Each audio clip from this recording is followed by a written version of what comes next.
himself into the lead. Miles! Look at that shooting accuracy. He's going to cross the line as a deserving World Cup final champion.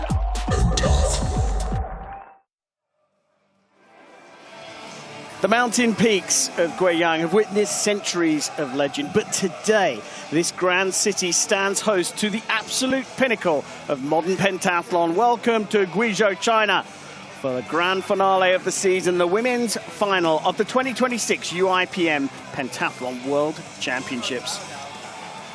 Unlike the dark clouds of yesterday, the skies over Guiyang have parted to reveal partially sunny conditions, but don't let the sunlight fool you. The soaring temperatures and thick humidity will create an absolute cauldron of intensity on the course today. 18 extraordinary women have fought through the global circuit to reach the starting grid, and here is what they face. 5 disciplines, 1 sport. We begin on the pistes with the fencing direct elimination round. 5 rounds, first to 5 touches or the most points in 1 minute of fencing. And épée fencing then gives way to the obstacle course. 8 obstacles. This is all about getting across the 90 meters in the fastest time before you move on to the pool for the all-out sprint in the 100 meters freestyle race. 4 laps of the 25-meter temporary pool here in Lake Park.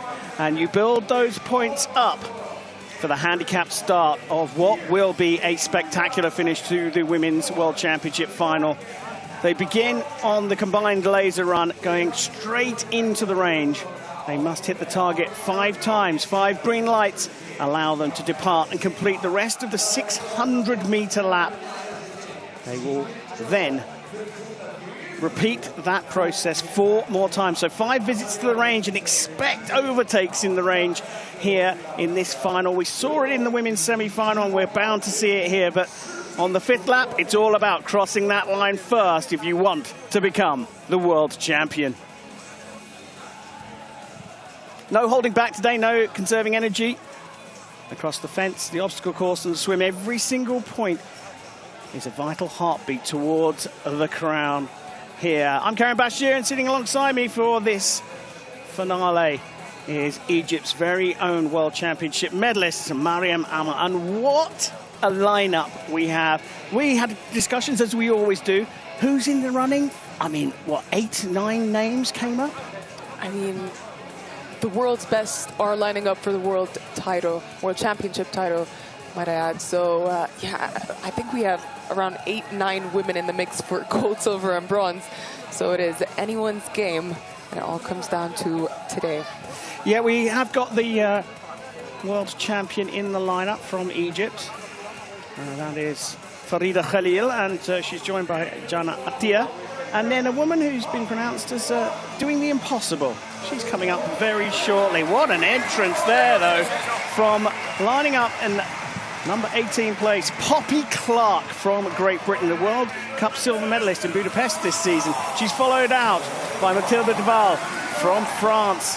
2nd season competing as a senior, but well established in the French team. She was impressed by Poppy Clark's entrance. Here comes the woman that did the impossible, coming from the back of the field in the semi-finals to qualify for this final. It's Egypt's Ghana El Gindi. Cue the big roar for Wu Haran, 4th at last year's Asian Championships. She is in the running potentially for a medal here. World Cup final silver medalist from Belarus out next, Violeta Hryeva. Third season on the senior circuit. 2nd season for another of the contenders who's climbing the world rankings. It's Egypt's Jana Attia. Well, this woman has just seen her partner win the men's world championships. From Spain, it's Laura Heredia, the first ever World Cup medalist and World Cup final medalist from Spain. Paris 2024 Olympian and the most experienced in the field from Lithuania, Gintara Alexandrovice. Now Anna Yurt, who claimed the World Cup final title earlier this season. She is on red hot form representing Switzerland. Another person who is definitely in the running from Belarus, it's Maria Nedchik. World Cup final silver medal in 2024. She'll be looking to go deep into this one. Three-time Olympian next from Turkey. The first pentathlete from Turkey to compete at the Olympic Games in Rio 2016, Ilka Özükçü, and she's followed out by the third Belarusian in the lineup, Anastasia Arol, recently crowned European silver medalist. Oh, it's just a conveyor belt of contenders here. Blanka Guzi from Hungary, the world #1 and last year's silver medalist, got the bronze medal at the European Championships in Istanbul just a few weeks ago. And here comes another contender, Seong Seung-min from Korea, bronze medal at the Paris 2024 Olympic Games, and she could well contend. Now another Olympian on home soil, cue the crowd. Just missed out on the podium at the Asian Championships last year, it's Zhang Minyu. Now we start coming into the top of the field. Coming out ranked third after the fencing ranking round from Great Britain, Emma Whittaker.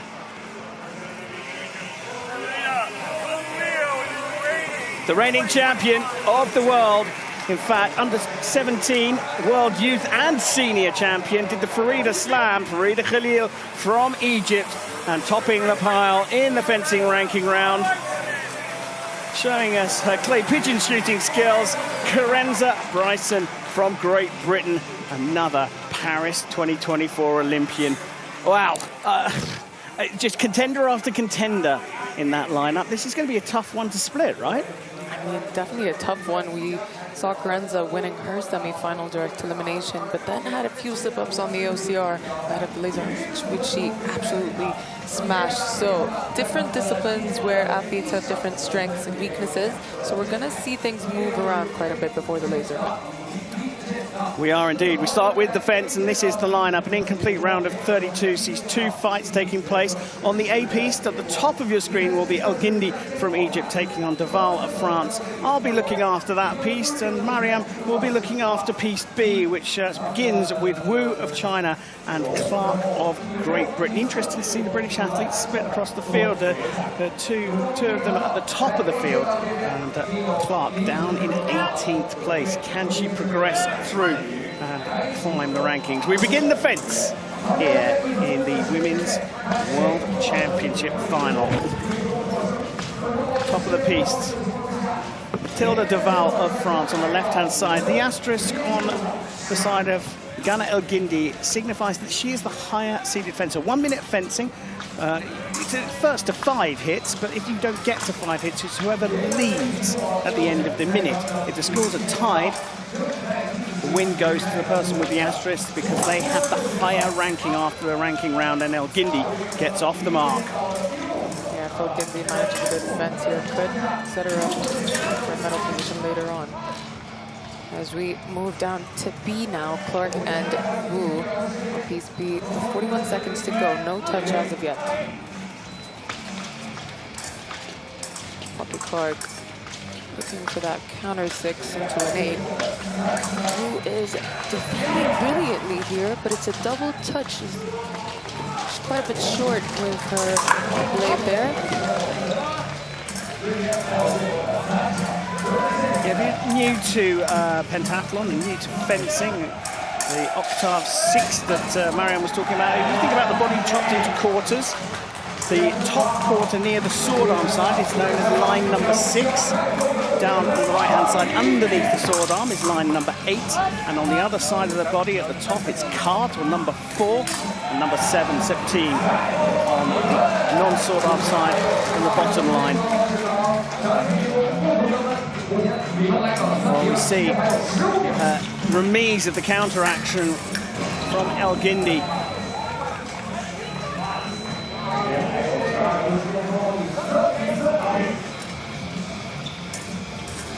So that is a quick finish from Deval.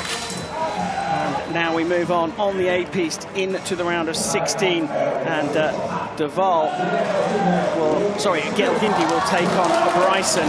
El Guindi progressing through the fence further than she did in the semi-finals, and Elgindi knocking out the number 17 seed, so still with seed, but now she faces the number 1 Carenza Bryson from Great Britain.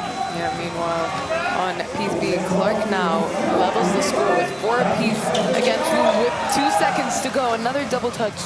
No points on the scoreboard. Wu wins if the clock ticks down with no extra points. If Clark gets a point, I think it might be on the carpet, though. Yes, it is, with 0.3 to go. You have to favor Wu for the win here. Clock ticks down, and that is done. Very close from Bobby Clark, but as Miriam said, the first action of that final action was down on the floor. That's certainly what was given. The remise coming up. Well, Elgindi finally launches an attack at the top of your screen and now leads the number 1 seed coming into the fence, Carenza Bryson. And Elgindi, maybe spurred on by a tremendous performance in the laser run in the semi-final yesterday. Yeah, this is good for Elgindi so far. Until Bryson does that, a quick beat of the blade, a little bit of deception as well, changing lines twice to then hit on top of the arm to level up. And now Elgindi has to go chasing after this because priority is with Bryson, and Bryson scores on the counter action. Looks like Bryson's safe with 1.7 seconds left on the clock. Yeah, down on B though, we have Wu versus Farida Khalil. Farida, second top seed. Well, not giving up any of the time there. Ghana Elgindi levels up, but because Bryson is the highest seed, she'll progress through to the quarterfinals of the fence. Farida Khalil went a long way yesterday in her semi-finals. Came out in second place after the direct elimination. And is facing a bit of a battle here with Wu. Almost half the time elapsed now with no points on the scoreboard. None of the athletes are giving anything to go for an attack here. It's a missed attack from Farida Khalil. She went with that lunge, that counter parry. No touch so far. This is very risky for both athletes. Well, meanwhile, we've got a really exciting one happening in the 16 on the A piste. It is Nedchik of Belarus and Zukshul of Turkey. Both are in contention for the podium here. Back on B though, Wu with that preem.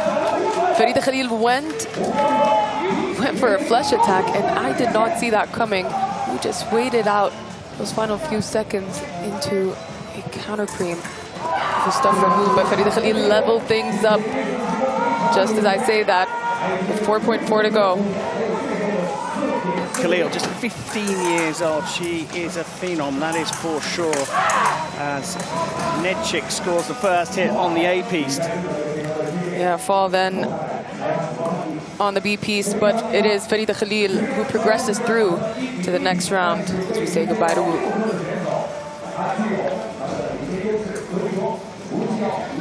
Well, that's a goodbye just for now, because it just means she's out of the fence. And the positions will change if rankings are overturned. And Özüksul staying in on the top of the piece to level up, and the hit's been annulled. A yellow card being given to Nedchik for turning her back. The referee had called halt and says, I'm sorry, you're not going to get that hit despite all your efforts. Yeah, and he's right, because what's happened here, we're going to get a replay of this. She's allowed to have a go once after the turn. She does do that, she misses, and the referee had called halt, so she cannot have another go. So the remise wasn't ever going to count for Özüksul. Nedchik holds the advantage here. Özüksul has to go after this, and for some reason, Nedchik decided to go in after her opponent, and the hit annulled for Nedchik. Özüksul levels up, and that gives her the advantage as the higher seed. So Nedchik goes chasing after it and misses. Yeah, on B though, Anna Yurt and a roll getting things underway.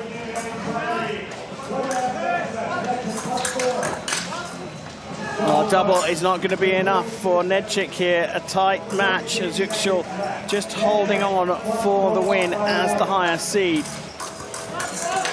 And that is the clock running down, and the athlete from Turkey through to the quarterfinals.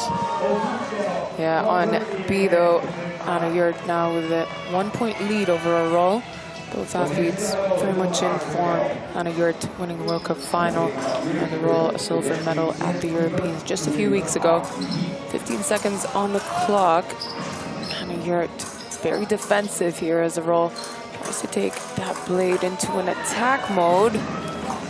And I think it is another touch for Anna Yurt. Counter parry, good stuff from the Swiss athlete.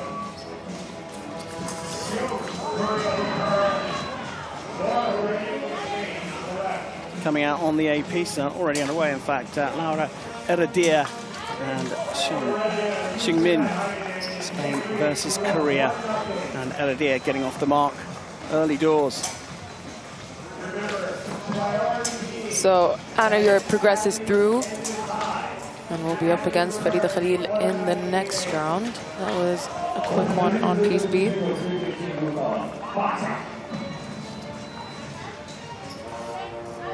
Well, Eradia getting out to an early lead here against Xiong. We've seen quite a few different tactics so far. Because we only have a 60-second format, if the fences are tightly matched, they tend to be very cagey and we have low-scoring affairs. Eradia, feeling that she's got the run on Xiong, has gone out after this one and is already 3-1 up at the halfway stage. Alexandra Vice and Blanca Guzzi down on B, both very strong laser runners. And some points up on the piece now could be crucial for those top 3 positions. Alexandra Vice keeping with that low line. Blanca Guzzi tries to step in for a fence here. Gonzada is very wary and patient as Guzzi picks up her first point.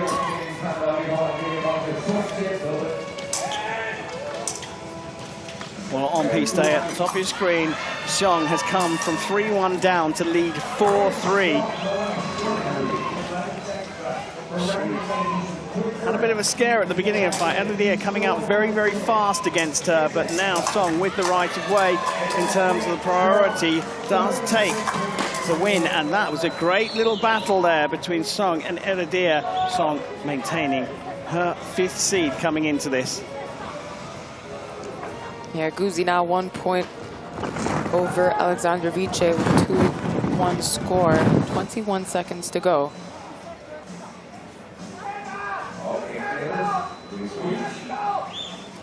Just quick deliberations on piece B.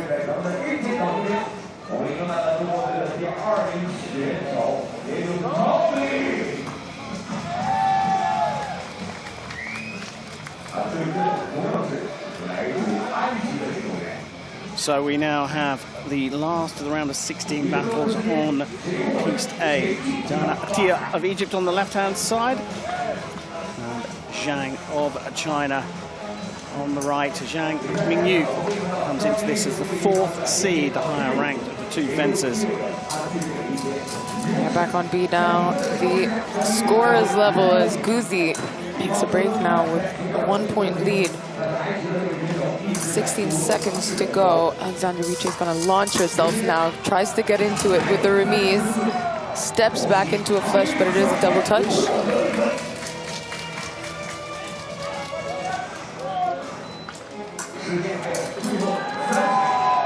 Another one, a lunge attack from Guzzi. That's all she needed, a double touch. Beautiful hit on A by Zhang as that's going on. Guzzi progressing, sorry. There's so much action going on at the same time. So much excitement. It's brilliant, isn't it? But that was a beauty of a second hit from Zhang. It was so good that neither of the fencers knew that they'd scored.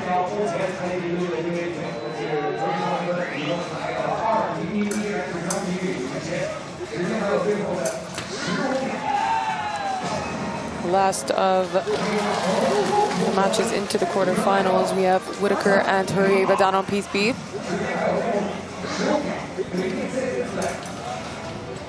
Eva went all the way to win her direct elimination in the semifinals yesterday.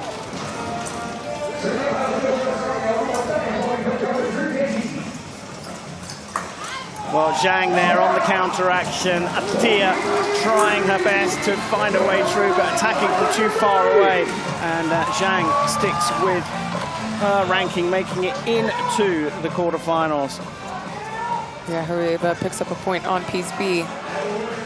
Whitaker looking for an attack here. Tries to hit that blade from Eva, but the timing was just too fast. And quick flush then from Eva makes it 2-0. Well, while that was going on, we saw a brilliant replay of Zhang's final hit, using a little bit of body movement to evade the trap that she set, the attack from Atia, to then fashion an opportunity to land the counter-attack. But we move straight on the top piece with Bryson of Great Britain, the top seed, taking on Ilka Özükşul, the number 8 seed from Turkey. This for a place in the fencing semi-final. Meanwhile, Eva versus Whitaker has pretty much stayed the same now. 3-0 the score. Make that 3-1.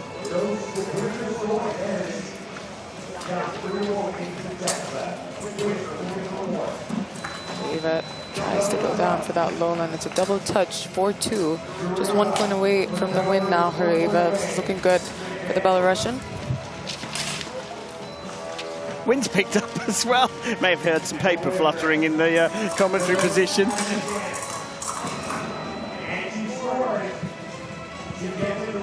It's all action, isn't it? 2 Brits on piste at the moment. Bryson, number 1 seed, at the top of the screen, going 1-0 up against Özükşul. Özükşul trying to find a way through, but attacking from too far out. Yeah, Emma Whitaker, by the way, is coming back strong here. Just 1 point away from an even score, which would mean she'd win in an event of a tie. But that is not the case, because Eva got that point beautifully at 2.2 to go. And that is the first of our real big upsets there. Number 14 seed, Eva from Belarus, making it through to the quarterfinals, taking out the number 3 seed. So Whitaker is going to drop down the rankings after the fence.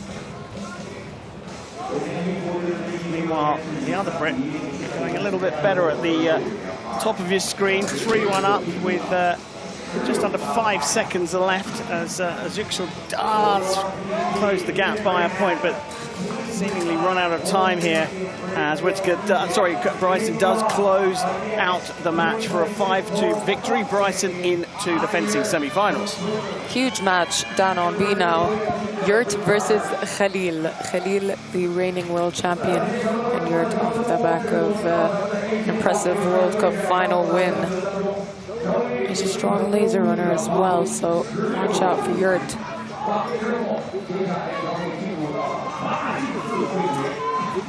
Here we go, Yurt on the attack, pressing her opponent to the back. Farida Khalil seems to be a bit relaxed as of now. She must pick up the tempo to match Anna Yurt.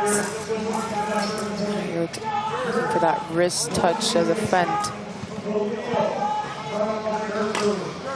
So those feints very much like boxing, trying to lure your opponent to either run away from you or use their blade and open up a different line. Farida Khalil, in that little situation, was able to take advantage of that feint and launch the flush attack in response as Anna Yurt picks up her first point. The counter parry makes it 1-1 now. Well, with Mariam focused on the B piece, I can tell you that she's the only one in the entire venue focused on that B piece, because everyone here is supporting Zhang Minyu on piece A, who's just gone 1-0 up against Xiong. And this is the 4th and 5th seeds contesting for a place in the semi-finals. Zhang and Xiong scoring a double to take it to 2-1, but what a battle you've got on B.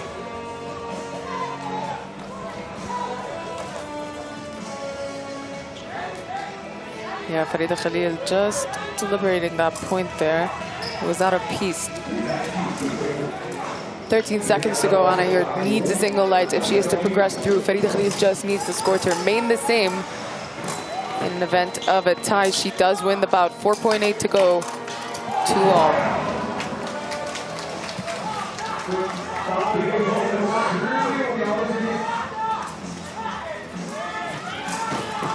get really nervy as Anna Yurt goes for it. It was such a dangerous move, but she was able to get that touch. I'll have confirmation in a second, though.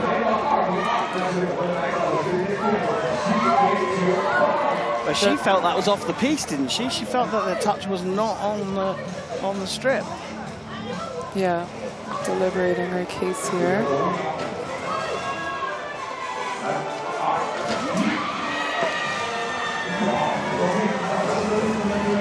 Well, meanwhile, at the top, there's a debate over that last hit on the B piece. Xiong has come from behind against Zhang, quietening the home crowd. Tries to duck under the attack from the Chinese athlete, who levels up at 3-3.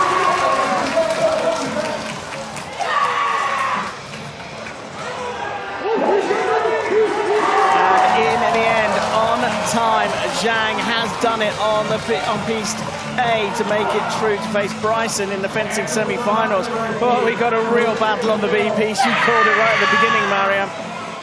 Yeah, Farida Khalil, though, with a big flesh on the other end of the piece, gets through with a tie.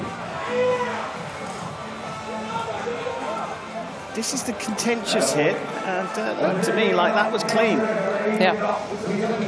Yeah, getting a legitimate score, debated, and then Khalil put a fencing hat back on and got on with the job of finishing things off at 3-3. And you can see at the top of the order we have completion down to the semi-finals, where Bryson of Great Britain will face Zhang of China. And like in the men's World Championship final a little earlier on today, Piece B has fallen behind just because you want to hog the limelight, Mariam Amma. You got to wait for the VPs. Guzi and Hreva up next. This for the win and a spot in the semi-finals of this direct elimination. Well, they're cracking on with the semi-finals on the A piece. Zhang and Bryson going up against each other. Parry riposte from Bryson fails, so 0-0 remains the score with 45 seconds to change on the clock. Yeah, Hreva goes for an attack. She did go for it on the low line, but somehow managed to get through with the thigh touch there. 2-1 the score. Nice bit of distance control from Karenza Bryson on piece A at the top of your screens, stepping away from Zhang, luring the attack by allowing the distance to close and then stepping away to make miss and then landing a counter attack. Yeah, Hreva picks up another point, doing exactly that second intention touch with the flesh. This is it on her third go. The score is 3-1 as of now. 28 seconds to go. A surprise flesh attack again from Hreva. She now moves into a 3-point lead over Guzi. Guzi picks up a point there. She needs at least 2 more to win this bout. Hreva just needs 1. It is out of piece. Well, meanwhile, on the A piece at the top of your screen, Zhang had leveled up with a very aggressive approach to things, but Karenza Bryson has scored another hit with making miss again, the second hit, and that third hit now. She'll be 3-1 up shortly. There's a step away block with the blade in line 4, cart parry riposte. In fact, that hit was not awarded. It's certainly not been put up on the scoring apparatus. Yeah, on B though, Hreva for the win, and will go up against Farida Khalil in the next round. Hreva very much putting the cat amongst the pigeons here in the fence. Yeah, I mean, she didn't start out the ranking round with the best defenses. I don't think it was reflecting her abilities of fencing, but it's up on piece A because Bryson is on a roll. Yeah, top seed through to the final. She did in the semi-finals. Bryson looking good for the fencing win. But you've got to say, Hreva, by making it through to the semi-finals, is well, for her, she's going to climb the rankings massively, at least 10 positions. Yeah, for sure, in the top 4 already, and maybe even eyeing that direct elimination final against Bryson. I mean, they both won their direct eliminations in their respective semi-finals yesterday. So two very formidable competitors and going up against each other. Not quite sure who's going to make it past that. Well, here is how things look. Bryson already making it through the top of the draw, having just taken out Zhang. She'll face the winner of Hurieva and Khalil coming up very, very shortly. Khalil, the reigning defending world champion. Difficult question, I know, because she's your fellow countryman. Is she the Farida Khalil we saw take the Farida Slam last year, or is she still not quite up to that standard that she set, the high standard she set last year? I mean, she's been out for injury for a bit and hasn't really competed on the circuit this year. So this is the first time we're seeing her ever since last year's World Champs. So she looks like she's in form. She's looking good out there. A bit of worry, I'd say, with the laser run as we saw yesterday in the semi-finals. But she's definitely still in the top 10 of this. Oh, yeah, no, for sure. she's 100% in the top 18 because she's here in this final. But, yeah, are we seeing just a little dip in form after coming back from injury? And pentathletes, usually you're competing with some kind of niggle all the time because you're doing so much training. It is a very competitive sport and requires so much training. We have a double touch to start things off for the semi-final. Hurieva against Khalil. Hurieva taking that low line with the French grip, luring Farida Khalil in here. She's taking her time though, waiting for the Belarusian to make her move. She looks for that counter eight. Farida Khalil. Good footwork from her, manages get in a touch at the same time as Hurieva, another double touch. Of course, Farida Khalil with the priority at the moment. It's Hurieva. Oh, beautiful touch there by Farida Khalil. It was from quite a wide distance, but a good point management there. Goes for a foot touch. Farida Khalil, beautifully done. Uses that counter tempo into a flush. Great bit of footwork as well, wasn't it? Setting up the timing is one thing, but then to execute with that footwork, to step away just far enough to make miss. I think this is answering my question to you. She is looking ready to defend this title. Yeah, she is. And she's 1 point away from the win. Hurieva needs at least 2 to win this bout. He's gonna go for it. Farida's gonna defend well here. No touch. 5.7 to go.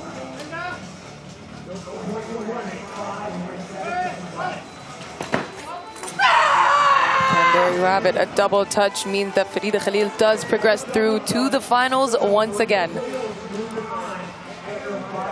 Better fence in the finals compared to the semi-finals, or better fencing from Farida Khalil. Her ambitions are very, very clear by the signature on her glove, on her fencing glove, on her sword arm. There it is in the clear. That is what she's aiming for, not just to qualify. She's looking to win it. Yeah, for sure. I mean, a girl like her and what she's accomplished so far, I don't think she's there to participate. Yeah, just 15 years old, and here's how the fence looks as we are down to 2. Khalil coming through. Wu, Yurt, Hurieva, who should get a special mention, climbing from 14th into the top 4 of the rankings after the fence. Bryson coming through the top of the order, beating Elgindia, Zhuxiu and Zhang. This for the fencing win and the top of the leaderboard. One thing though, Farida Khalil needs to be careful with Karenza Bryson. Her straight flushes aren't going to work with Bryson, given the strong counter 6 that we expect from the British athlete.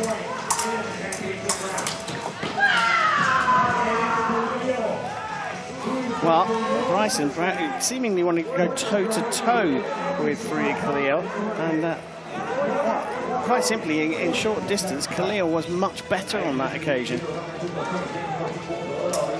Top 2, though, coming into this, will stay in the top 2.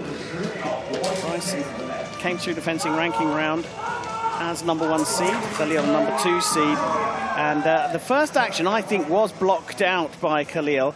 Now, this is a question of whether the second action hit Khalil or hit the floor. And where they're lining up suggests that it definitely hit the carpet on the outside of the piste. So no hit for Bryson, despite the light coming up.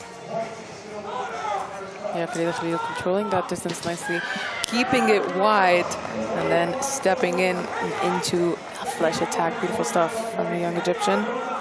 Picking the moment when Bryson was looking for that circular 6 block or beat, deceiving it and then going around. So the flash working, but with a compound attack, as it's known.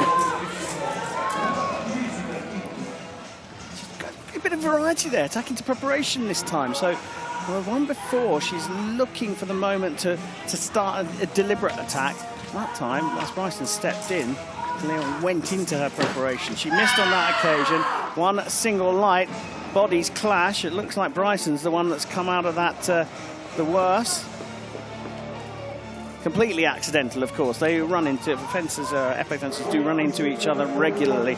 I see no reason for that hit not to be given, but the referee has said the only reason that wouldn't be given is because it doesn't hit with the first action.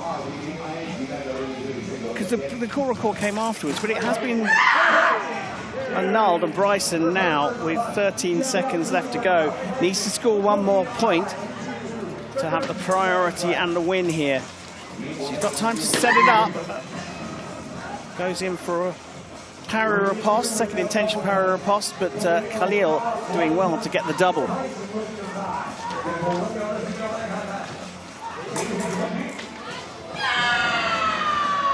And counter action from Khalil. Perhaps a little lucky, but it's because Bryson's having now to push this. I think she may have to settle for second place. The top two look like they're going to change order, and indeed they do. A 5-2 victory for the reigning world champion, Farida Khalil of Egypt, wins the fence.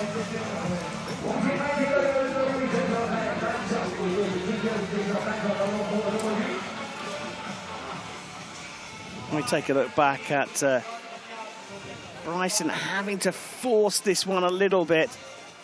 And the final action is a counter parry riposte, and happy coach in the stands watching on as Farida Khalil wins the fence. So this is how the draw concluded. Khalil in the end taking the victory in the fence over the number 1 seed coming into this, Karenza Bryson from Great Britain. So the Egyptian swaps places and jumps to the top of the leaderboard, as we will see right now.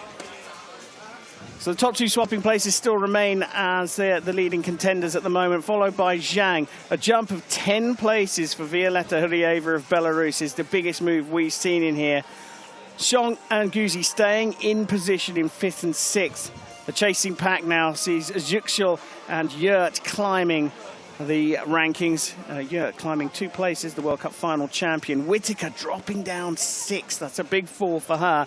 And the rest of the top 12 also finding themselves going backwards, as do Eradir of Spain and Atia of Egypt. The bottom 4 remain as they were at the start of this final. And that is it for the fence. Coming up next, we move on to the fantastic obstacles. But before we do, let's take a look back at Farida Khalil winning the fence.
pistes have done their job here in Guiyang.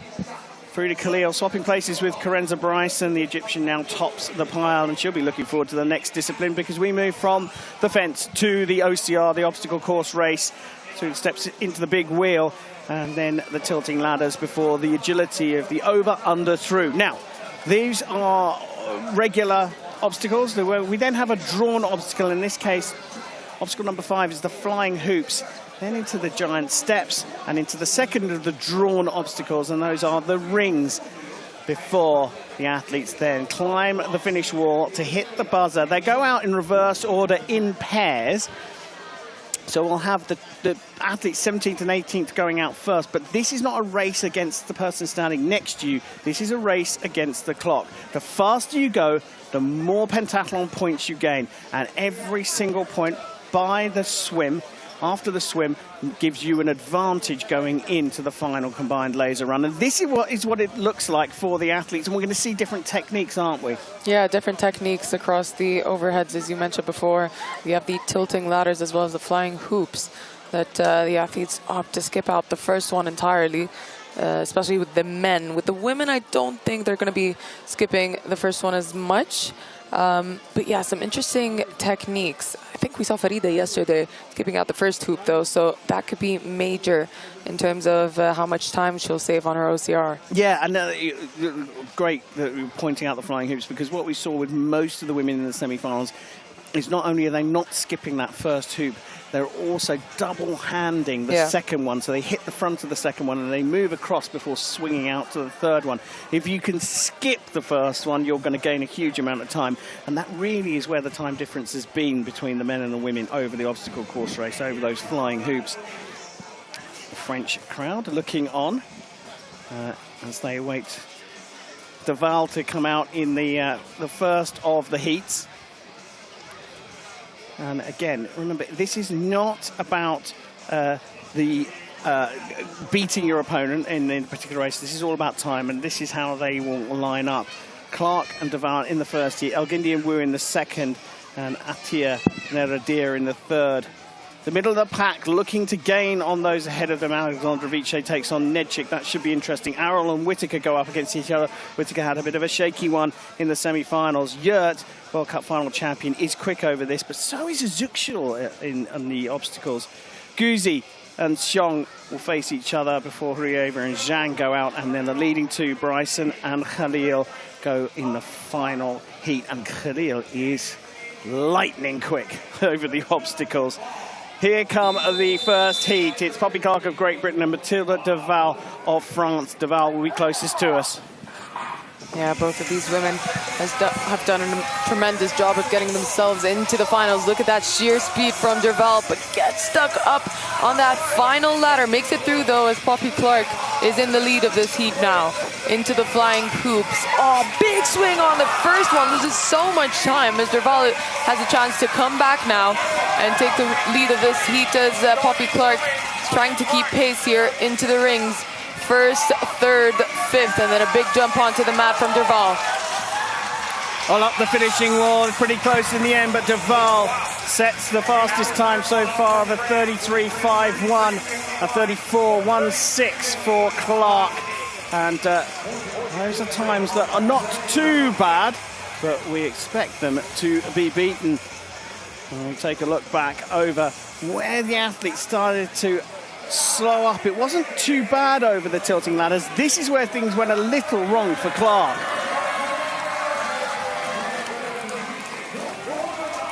You'd see the overtake from Deval, but then Deval suffered over the rings. And, well, the times not bad, but not setting the world alight just yet as we go to heat number 2. Ghana El Guindi of Egypt takes on Wu Ziyao.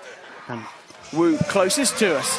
Here we go, Ghana El Guindi versus Wu. Ghana El Guindi making up so much time in the laser room, but how much time could she make up on the OCR? Today's medals day, Wu and Guindi keeping pace with each other. Guindi just falling a little bit behind, but gains that back in the flying hoops. Wu is flying across this course now as she jumps into the rings. Doesn't skip out the first one. big jump onto the mat from El Guindi, as well as Wu as they head up the wall. El Guindi slipping at the top of the wall. I think she does hit the buzzer just after Wu. Wu setting the faster time by, well, not even a tenth of a second, a few hundredths in the end. But there was time for both of them in there. Still super quick, though. I mean, El Guindi through those tilted ladders. Just had the little slip as she landed. Yeah, slipped up in a couple positions. You can see at the top of the wall as well. Couldn't just, pull herself up, but it's a good time of 30.48 for her. We'll just have to wait and see the rest of the athletes and what they do. Well, 30.39 in the end for Wu, who tops the pack. So we go to heat number 3. Jana Atia of Egypt takes on Laura Herrera of Spain. Herrera closest to us. Yeah, I'll tell you, very quick out on course. Laura Herrera with some time to make up here. Jana Atia is flying through the tilting ladders portion of this OCR, and Herrera just sticks the landing as she gets stuck on the over part. And into the flying hoop she goes. Jana Atia is incredibly fast. Into the ring, skips out the first one. It's second, fourth, and then big jump onto the mat and up the wall she goes. Could be the fastest time of the day. Amazing performance from Jana Atia. You just wait to see how she came through the flying hoops and the rings. Herrera still to finish at 25.177. Herrera sets a time of a 35.48. Jana Atia breaks the world record with that 25.17. That is incredible. Watch this. Look at her through the tilt ladders. She got a head start there, but that's not really where she gained a huge amount of time. Nifty, sharp, clean through the agility part of the course. But here, skipping the last 2 rings. And she was stunning through the flying hoops as well. A world record set by the Egyptian Jana Atia at the World Championships. No time to dwell on that. The Pink Panthers up next, closest to us. Maria Nedchik of Belarus takes on Gintara Alexandrovice. And their away, Nedchik and Gintara Alexandrovice as they head on to the tilting ladders portion. Gintara losing a little bit of time, but Nedchik now taking the lead of this heat as they cross through the agility section and onto the flying hoops. A first, second, a big swing onto the third now for Nedchik, as Alexandrovice does catch up here. Onto the rings, first, third, and fifth ring for both of them. Up the wall they go. Oh, it's very, very close, and in the end, the Lithuanian has done it by a whisker. 33.60 for her, 33.7 for Nedchik. Nedchik just getting pipped at the end there. It's a great start, but this is where Alexandrovice just started to close up, and the climb up the wall is so critical. Looks like something, well, not easy, but simple to execute. But if it goes wrong, it goes very, very wrong. We move on to heat number 5. Anastasia Arrow of Belarus takes on Emma Whittaker of Great Britain, the Brit closest to us. Yeah, the top half of the competition now. This is where things get intense and mistakes are avoided. A roll on the second ladder. Whittaker taking her time on the second one. Both stick the landing. Whittaker just sticks that as they go through the over-under throughs and the flying hoops, and pretty much in sync, the both of them. No swings on that second one. Good stuff from both athletes as they head on to the rings now. Emma Whittaker makes one big jump onto the second one. Fourth one, and up the wall she goes. Much better performance in the final for Emma Whittaker over the obstacles of 31.24 for her, 33.52 for Arrow.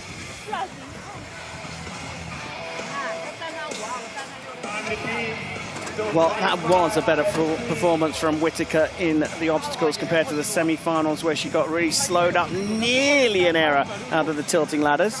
Yeah, nearly. Just that little margin could make a big difference, but today went in her favor. You kind of want to rock yourself towards the front there when you land, just so you don't slip up to the back. Now we've got a couple of athletes that will be challenging as well. Anna Yurt of Switzerland taking on Turkey's Ilka Özüksel. Özüksel is fast. Yeah, the two laser-on powerhouses in the same heat of the OCR. And as Züksel is looking lightning fast across the course. Anna Yurt makes up some time on that second ladder, though. Over, under, and through. And they head into the flying hoops together now. First, second, big swing on to the third. And it's going to be a similar time. They managed to get through the rings at the same position. I think it's going to be Ilka Züksel out of the rings first, and it is off the mat and up the wall. And what's the time she's going to set here? It's 32-36 and 34-37 for Yurt. Yurt impressed me at the beginning there, but Züksel maintained that momentum going through the last three obstacles. She was absolutely electric through the rings, as you called it.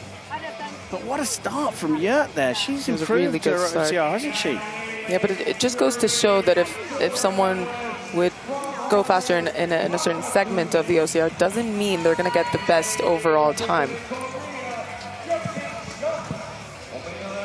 Her sisters watching over. Well, now we have heat number 7, and it's Blanka Guzzi and Seong Seung-min, Hungary versus Korea, the Korean closest to us. These are two athletes who might play a little cautious here. Yeah, I think they have to, given that they are true medal prospects in this competition. Seong taking it slow but steady, and so is Guzzi as they head over, under, and through, and into the flying hoops. Oh, big swing from Sung there. Loses a bit of time, but recovers well. Guzzi is on to the next obstacle. She has the rings up next with second, fourth ring, and then big jump onto the mat and just sticks the landing. This is great for Guzzi. It may not be the fastest time, but a 30.23. She's happy with it. And Seong sets a time of 34.98. Huge amounts of camaraderie between these athletes afterwards. And Blanka Guzzi very, very happy, and see why, because at the moment I see her standing as the third fastest time, in fact, second fastest time in the obstacles. Yeah, she is at the top of the rankings. We still have 4 more athletes to go. But for an athlete who hasn't got the fastest time so far, that is a serious improvement from Blanka Guzzi over the obstacles, and she's putting herself in a really, really strong position with that run. We move on to heat number 8. Violeta Hryeva of Belarus taking on Zhang Minyu, the Chinese athlete closest to us. Off we go, Hryeva and Zhang. We see the crowd cheering for Zhang as she makes her way through the course, as they both do, and stick the landing at the same time, over, under, and through. Hryeva has a broad medal cabinet this season, but can she go one better here? She needs to get through the OCR first. Zhang and Hryeva going well here. Quick across the giant steps and into the rings. Both don't skip out the first ring, and very risk-averse as they jump onto the mat and up the wall. The Belarusian's going to hit the marker first, and she does do that in a 32.07 compared to a 32.91 from Zhang. And I've got to say that the forward momentum was clearer from Hryeva through those obstacles. There were a couple of times where Zhang came out of the overheads going at an angle. We might see that in the replay. They're not going in a straight line, and if you zigzag through the course, you're going to lose time.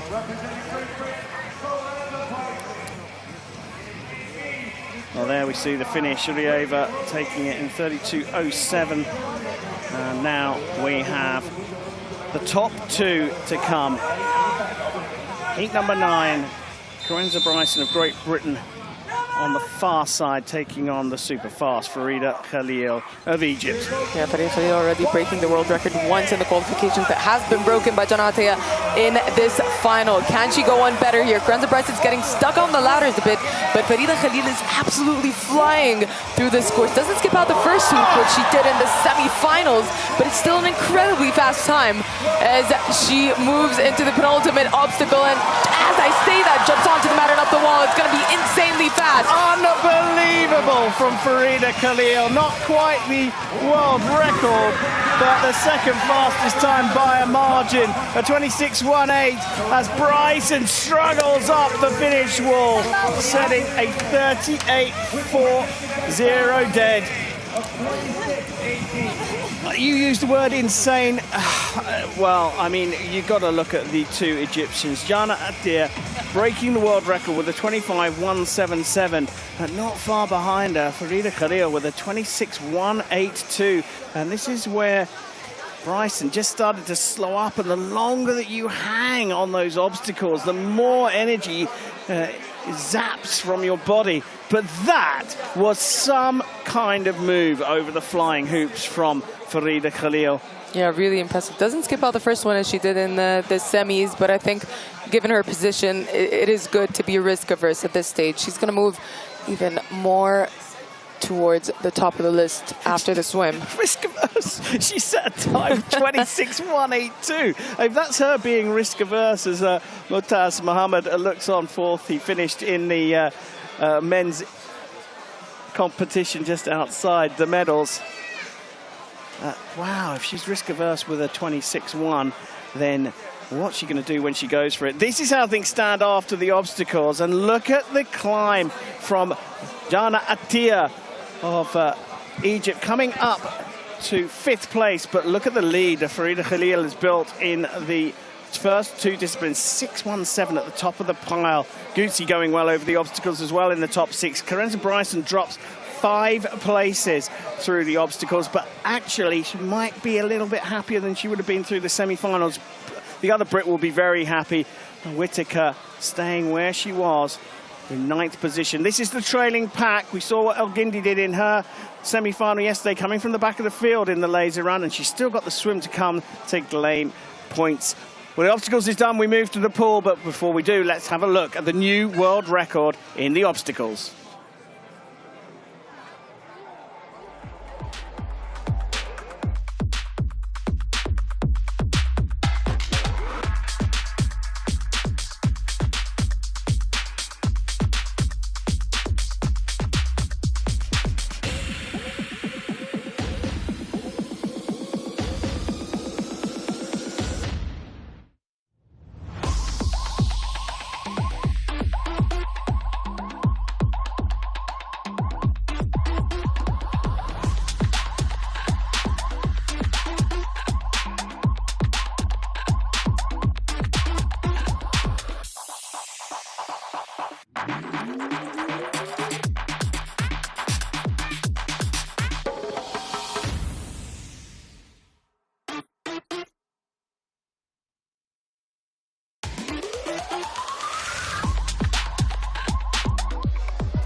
Well, focused on Farida Khalil, who tops the rankings after the obstacles, but really got to talk about Jana Attia.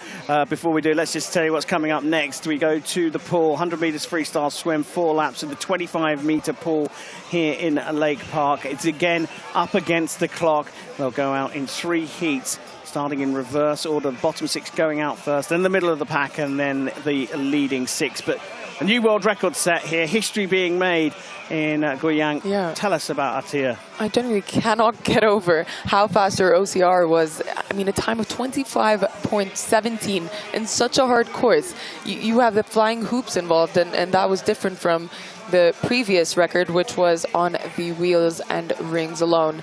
So, yeah, such an impressive run from Jana Attia. Beating her own world record that she set previously, and making that mark even higher for the athletes. Blanca Guzzi also did well over the obstacles, and she had a chat with us about the transition from obstacles to swim. During the competition, there's just a short time, so we have to figure out before the competition what we will do between the disciplines. Between OCR and swimming, there's some stretching, especially for the shoulders and for the back. And whatever happens in the OCR course, for example, a mistake, we have to forget it and just focus on the next task, what is swimming. We need to put our dress, which is quite tight, so it's not an easy task to do it. Maybe one of the hardest part of the day, to be funny, but but we have used to it, so to get used to it. So it's easier than, for example, 4 years ago. I have a coach who always follow me and help me with my stuff. His help it's really important in this whole competing, but sometimes I just want to be quiet on my own. So we have a great balance between in our relationship. So he knows what he can do to achieve my best. Easy to think about this being tough because it's 5 different disciplines in one sport, but the people will perhaps that aren't used to seeing a lot of pentathlon won't realise is how important the transitions are. Part of the training to work out how you're going to get from obstacles into the swim, change from that physical battle with the upper body into now something that's a little bit more balanced in the pool, using arms and legs. So it's physical condition, mental preparation, all rolled into one. Really important in the transition. As we move to heat number 1, in lane number 1, Ghana El Gindi from Egypt. She's next to Maria Nedchik from Belarus in 2. In fact, we're going the other way round from Poppy Clark in 6, Matilda Duval in lane 5 from France, Laura Herediera of Spain in 4, and Gintara Alexandrovice from Lithuania in lane number 3. Nedchik in 2, El Gindi there in lane number 1. The fastest swimmer of this pack is in lane number 5, and that's, sorry, lane number 6, and that's Poppy Clark. Yeah, Poppy Clark on the far end there. You can see with that Team GB cap on. I think it is Laura Herediera, though, taking the early lead of this race with 25 meters already gone. And Herediera is powering through the pool.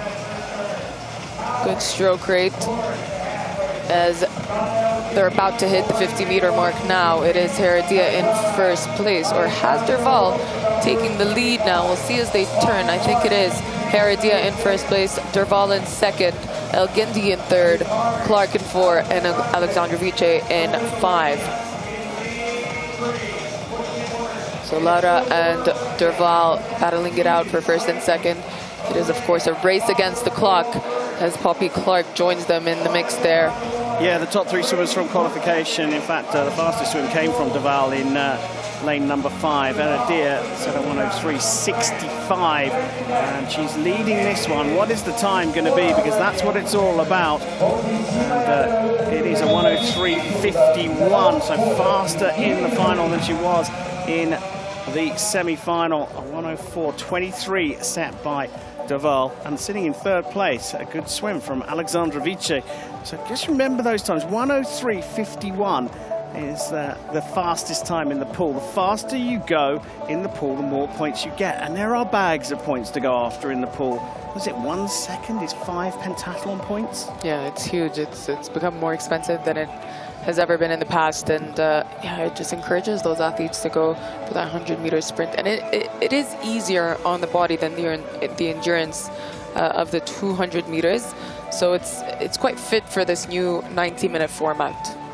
Yeah, and the other thing is tactically it's different as well, because you can pace a little bit in the 200. It's still a sprint, considered a sprint, but in pentathlon, you could see athletes leading the pack after the first 2 disciplines, able to just control it a little bit and not go out all guns blazing. Heat number 2 of the super sprint in the pool is out and ready to go. Bryson, who's dropped down through the pack, goes in lane 1 from Shong of Korea in 2, Whitaker of Great Britain in 3, Yurt of Switzerland in 4, Arol of Belarus in 5, and Wu from China in lane number 6. There is Karenza Bryson. She'll be looking for a good time here, but she is not the fastest swimmer. The fastest swimmer in this lineup is Anastasia Arol in lane number 5, and not too far behind her, Emma Whitaker in lane number 3. Whitaker will be very happy with her OCR, with her obstacles. Can she put down a big time in the pool? 1:03.51, the time to beat. This is heat number 2. And we're off the blocks with heat number 2. The mid-pack of the competition as things stand. Keep an eye on lanes number 3 and 5, Anastasia Rold and Emma Whitaker. I think it might be Emma Whitaker who takes an early lead, but we'll have to see at the 50-meter mark because those timings are going to be pretty close between those athletes. I think it might be Sung of Korea as well. Super tight as they head to the 50-meter mark. It is Anastasia Roll with a 29.9, but actually Wu with a 29.7 is in first place. Roll in 2, Sung in 3, Whitaker in 4, Bryson in 5, and Yurt in 6th. One final push off the wall, and it's a flat-out 25-meter sprint for these athletes. Yeah, Wu impressing here. She may have gone out a little too hard. She seems to be clinging on, though. It's really close in lanes 6 and 5 on the left-hand side, and Wu touches just by the looks of things first. And that's getting the crowd going here. Wu with a 101.69 from Arol's 101.75, and Song not too far away with a 101.85. In fact, the top 4, well, there's a whisker between them because it's a 101.92 from Emma Whitaker of Great Britain. Those were some super fast times. And we get a live update of the modern pentathlon points scored over the first 3 disciplines for the 12 that have done it. And Xiong jumps to the top of that provisional order. But what a swim from Wu. Yeah, an incredible swim from Wu. Didn't expect her to be the faster of the pack, but again, she's surprised us this competition. She had a really good laser run yesterday with the semifinals, which a few big names dropped out of. So, yeah, impressive performance. Lane number 4, Anna Yurt, the World Cup final champion, a long way back, along with Karenza Bryson. They will be fearing for where they're going to finish after the 3 point scorers going into the handicap laser run. Wu, well, 4 of them have put themselves in a potential mix-up of the top of the order here as we have the final heat to come. These are the leading 6 after the obstacles and the fence. They're not necessarily the fastest swimmers, but there is a very fast swimmer in here, and that is Blanca Guzzi in lane number 4. Also look out for Zhang Minyu in 3 and Farida Khalil in lane number 1, which is at the bottom of the screen as we look at the overhead here. There is Farida Khalil. She's leading the pack at the moment. Has she got time and points to play with? Because she's got an awful lot of a lead after the first 2 disciplines. So there we have it. Zhuxiu in 6, Atir in 5, Guzzi in 4, Zhang in 3, Hurieva in 2, and the leader, Farida Khalil in lane number 1. Heat number 3.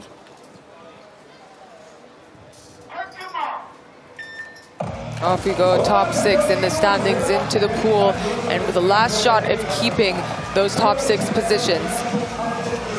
I think it might be Zhang in lane number 3 who takes an early lead, but they all turn at the wall together, the 25-meter mark.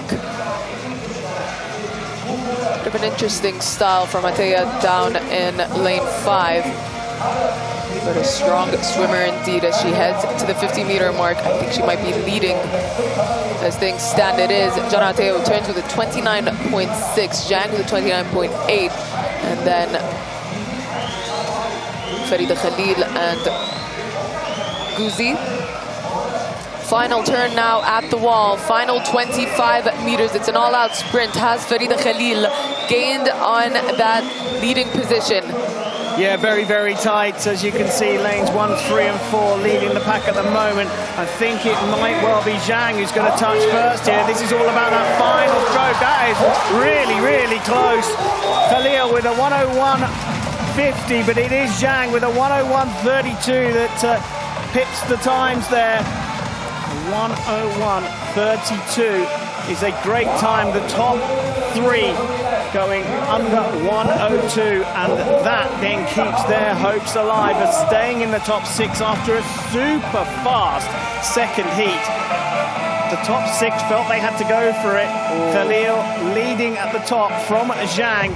and Guzi, and Hurieva is in there as well. Atia not too far behind with Song following up after the swim. That was an impressive swim given their times earlier on in this competition. Yeah, very, very impressive. And that gap that Farida Khalil has over second place now, I think it's just over 30 seconds. That is massive in terms of her hopes for a medal here. Maybe even gold secured at this point. Calling it early. But it goes to show what I know. I thought that some of these athletes were going to not hold back, but not go all out because they had such a lead. But they felt the threat of what had happened in the second heat, and they went for it. Absolutely went for it. You saw how Khalil was spent at the end of the swim. Not much time for these 6 athletes to recover before we go in to the conclusion, the spectacular conclusion of the laser run. Let's have a look at the standings after the first 3 disciplines. Khalil, look at that, near 30 points ahead of second place Zhang. That is going to be some head start she'll have going into the laser run. Good position for Guzi, just 3 seconds behind Zhang at the start of the laser run. And you've got to keep an eye on Hurieva, she was good. Atia also performing well. We come down to Emma Whitaker, and she's not too far off. And in fact, we can go down to, I think, 11th place and say that all of those athletes have got a chance of making the podium. Down at the bottom of the field, well, we are now some distance off here, nearly 1 minute 32, or 1 minute 30 over the time for some of these athletes, and so they'll start at that break off of 1:30. So 3 disciplines down, laser run to come. Before we get to that, let's take a look at the pool.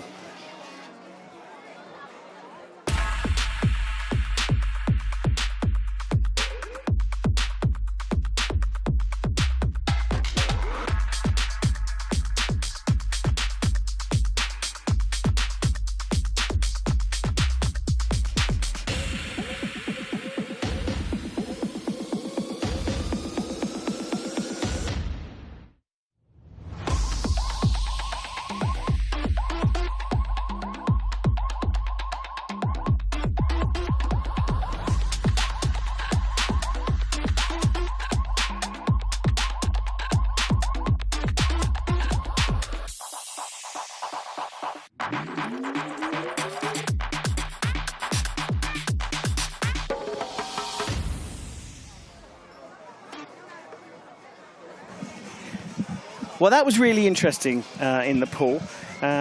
We are going to move on to the handicap start. We'll just come back to the pool in a minute, but this is what is about to happen.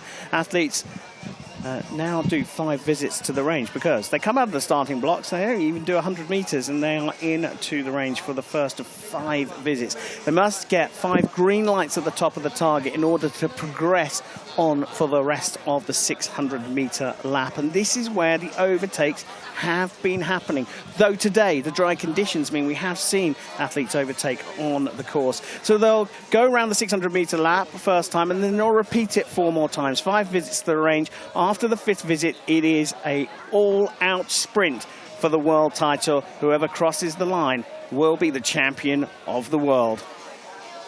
Top 3 places for the podium. The top 6 get a medal presentation. But what we've got coming next is the combined laser run, a run-shoot to conclude the World Championships. Look, I want to talk about the pool very briefly here as we just have a look around the course, and this is what the athletes are facing. They run around that opening bend into the range, and you'll see the 5 lights at the top of the target. These 5 lights must go off quickly, and the person that did this for us has done pretty well, didn't they? Yeah, as a pro. 5 green lights is what you need to get yourself out of the range and onto the course. And this is where we typically see athletes overtake.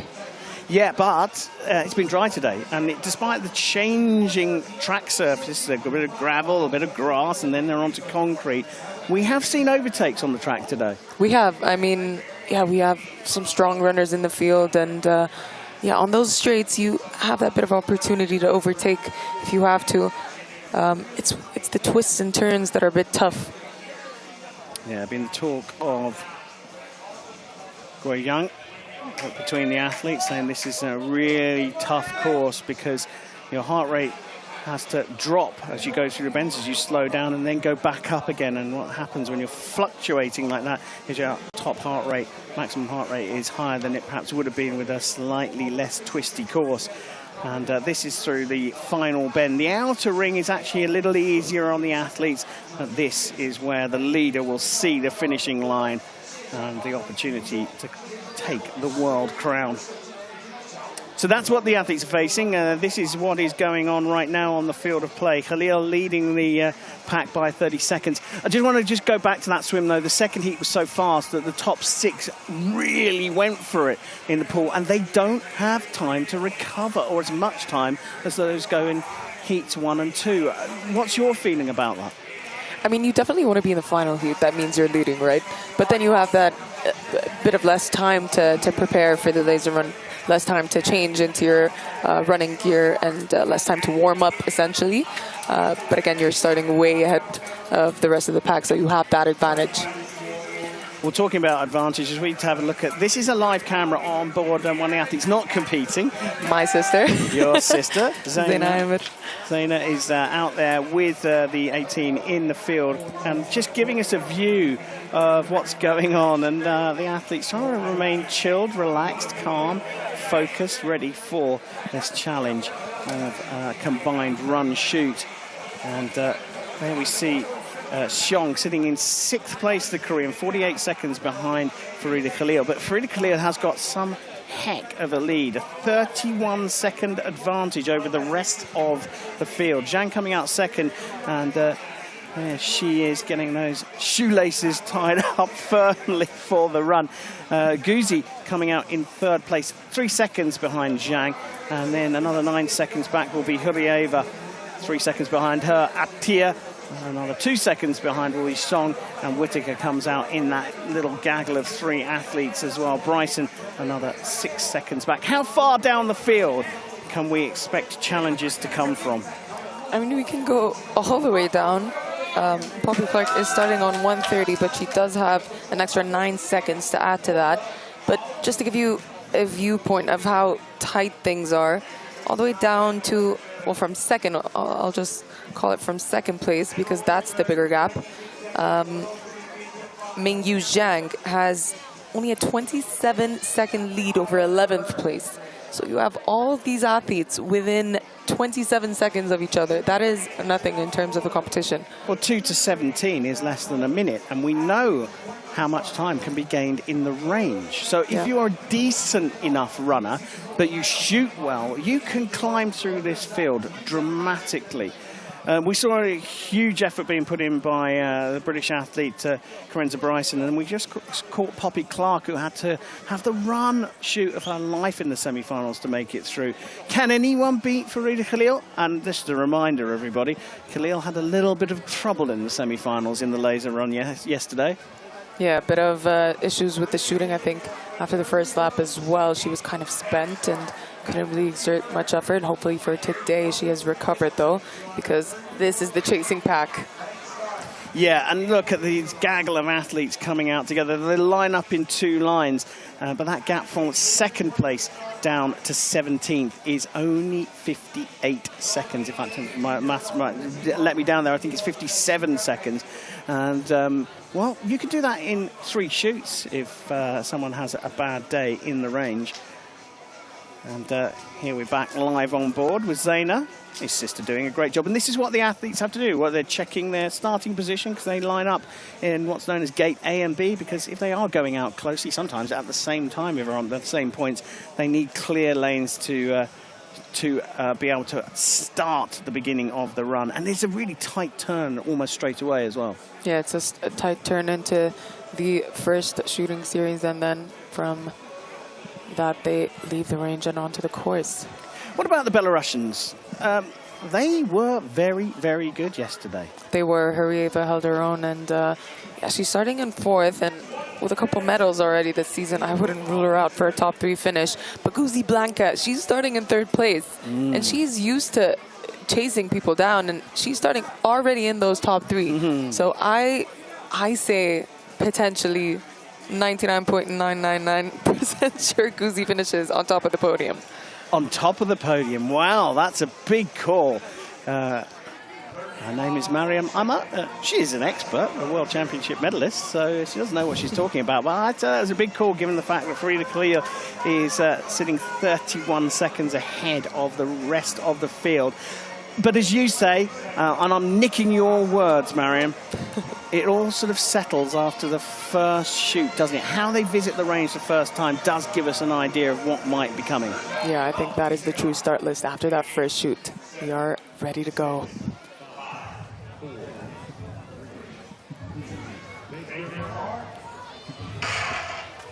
The World Championship for the women in pentathlon in 2026 is underway with the finale, the combined laser run. Farida Khalil, the reigning champion of the world, has a 31-second head start. She hits the range way before the second athlete gets released from the starting blocks, and she is up and running, misses the first and second shots, but she's honing in on the middle of the target.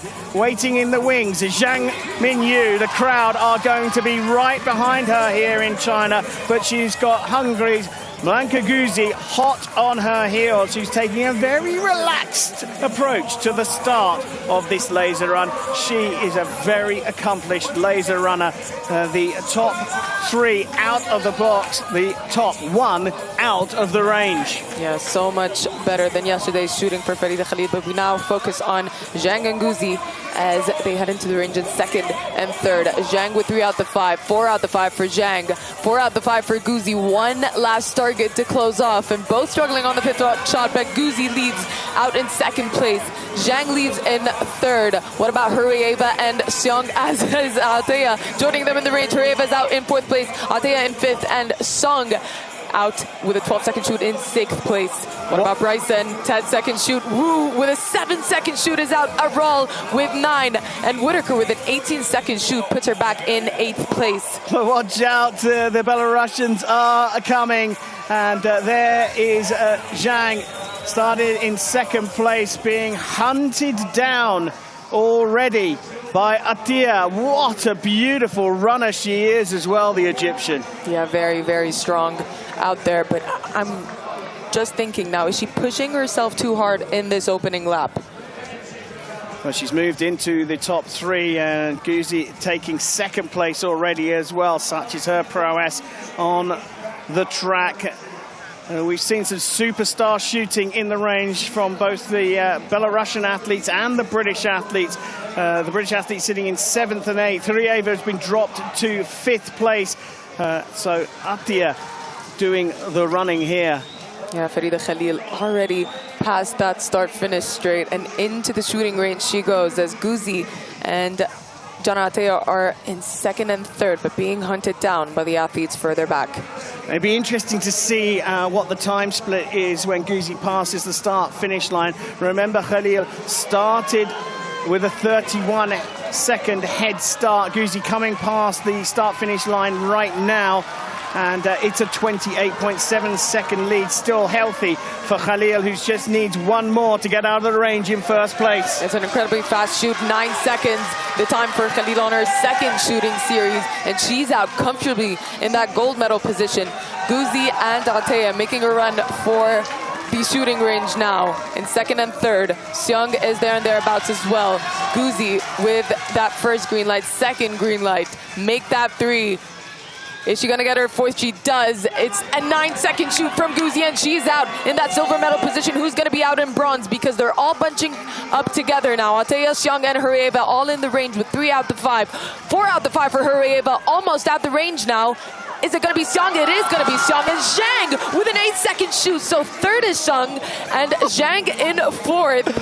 Oh, this is going to be some finish here if that trailing pack carry on shooting like they are. That was a phenomenal performance from Seong. And look where Zhang has been dropped to. It is down to 4th place, dropping 2 places, but she's still in the pack. Watch out what's coming behind from Arol of Belarus. Unbelievable. Hurrieva as well from Belarus, putting herself in contention here. Yeah, Seong holding on to that bronze medal position, but Hurrieva really putting on the pressure now as they turn the bend, as Zhang is keeping pace as well, not looking to overtake on track as things stand. Seong and Hurieva fighting for third position. We just look at the top of the order as third place battle mics out here. How much of yesterday will be going through this young athlete's mind? She's really struggled in the range. The gap's been closed by 6 seconds. Still a big lead for Khalil, 24 and a bit seconds to go. But will she be worried? Will she be thinking, oh, I've got to make sure I shoot well today? I mean, it's a huge lead that she has, and it should keep her nerves at bay, and she's been shooting well so far. 12-second shoot on the first one and 9 on her second shoot, but what can she pull off on her third? Here we go. Gotta say, as she comes into the range of the third one, she's starting to blow hard already, and misses the first one and second by quite some way. Yeah, struggling on her first shot, Khalil, and this is not looking the same as the first two shooting series. Gets her first green light as Guzi now joins her in the range. This is gonna get interesting. Khalil only with 2 out the 5. Guzi now missing her first shot as well. 4 out the 5 for Khalil. Just missing her fifth and out in 23.8 seconds. That is not her best shooting. Guzi now with 4 out the 5 is almost out of the range. 14 seconds, that'll have to do it, as Hurieva and Sung are now battling it out for third place. Well, that gap has closed up significantly. It was 24 seconds and some change. And now Guzi just 9 seconds behind, but out of the range in third place. Hurieva, followed shortly by Zhong and Zhang, Bryson, Atia, all going for it. Yeah, Hurieva in third place, Seong in fourth, and Zhang in fifth. Bryson leaves the range in fifth place. And I'll tell you, with a 15-second shoot, comes out in seventh. Can anyone from the back make a run for it? I think Arol is shooting well here, and it's an 11-second shoot from Arol, so keep your eyes on Arol as well. And Wu as well, sub 10, so those two are still in with the hunt. But here, Guzi is now just closing up on Khalil, and Seong now pushing hard against Hurieva around the track. And is she putting in too much work too early here, Seong? She could potentially blow up unless she can maintain this pace for another 3 laps. 2 more visits to the range to come. Yeah, Seong still in that bronze medal position, but Hurieva keeping pace now, not trying to push hard as they head into their 4th shooting series. Need to get that heart rate back down and keep your arms from shaking in the range, but Hurieva overtakes again on track. I think Song may have pushed the go faster button a little too early there, because Hurieva's maintained a pace. Easy for Hurieva to get trapped into that as the leader now comes up to the start-finish straight, and there is just 3 seconds between her and second place Guzi. Guzi closing in on Farida Khalil. And look at the average shooting time, 13.2 seconds for Guzi, 20.9 after that third visit to the range from Farida Khalil. Here is the 4th visit, and just look at the faces of the 2 athletes. They are exhausted. Yeah, they are, and look at that gap just dwindling down as Guzi overtakes Farida, but they're both in the range now, with Farida 3 out the 5 and Guzi missing her first one a couple times now, and Khalil with 3 out the 5 still. Guzi with 2 out the 5. Khalil is going well here. It's an 11-second shoot for Khalil, so much better as Guzi tries to get out of the range as fast as she can. 16 seconds, and she needs to do the work on track now. Hurieva and Sung back in the range. It's a battle for third as the rest of the athletes make their way into the shooting range as well. But it is Seong with 3 out the 5. Bryson there and thereabouts as well. Seong is going to be out with a 12-second shoot. That is incredible from Seong. Hurieva with a 15-second shoot. They're out of the range exactly at the same time. Bryson and Zhang not too far behind them as well, still in the hunt. This world title fight is far from over. Netchik out of the range with a 10-second shoot. What can she do to gain on the bronze medal positions? Well, look at Farida Khalil. Behind her, Blanka Guzi from Hungary. Will know about the grit and determination of the 15-year-old Egyptian ahead of her, but she looks like she knows what she has to do. Guzi just 2.4 seconds behind. Is she going to try and overtake Khalil on the track before the 5th and final visit to the range? Seong overtakes Hurieva, and look at the leading 2. There is nothing between them, and it looks like Blanka Guzi is going to take her on the track. Is this the moment the world title moves from Egypt to Hungary. Blanka Guzzi in the lead, but Khalil says, no, I'm not having it. And she retakes the lead. This is a proper ding-dong battle for the world title here in China. It's back and forth between those two, Farida Khalil and Guzzi. I think Guzzi now has in her mind that she shouldn't overtake. Too much effort being spent in those final few meters of this fourth lap as they head into their all-important final shooting series. Well, no bell, but here we go. They're into their final lap. Guzzi overtaking on the line. She wants to get into the range first. Finally, we do get the bell. This signifies the last lap, the last visit to the range. Guzzi pressing hard. This shoot is so important as Guzzi just shakes out the lactate, tries to bring the heart rate down, gets into the range first. Is the world title going to be won in the range? Yeah, Guzzi with 3 out of 5. Khalil struggling on her first one, gets it though. Guzzi now with 3. 4 for Guzzi. 1 more for Guzzi to leave the range. She left too early. It's 5 out of 5 for Guzzi. 13 seconds and she's out in gold medal position. Khalil with a 12-second shoot is out in second. This is the race for the world title. The reigning champion in second place, now being dropped by Blanka Guzzi from Hungary. Guzzi leaving the range, or thinking about leaving the range a little early, had to go back and get that 5th shot.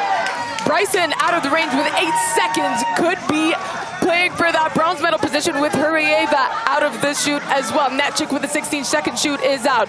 It's all about who can overtake on track now because bronze medal position is wide open. Well, here we go. This up front with Guzzi leading. How much of a gap has she got?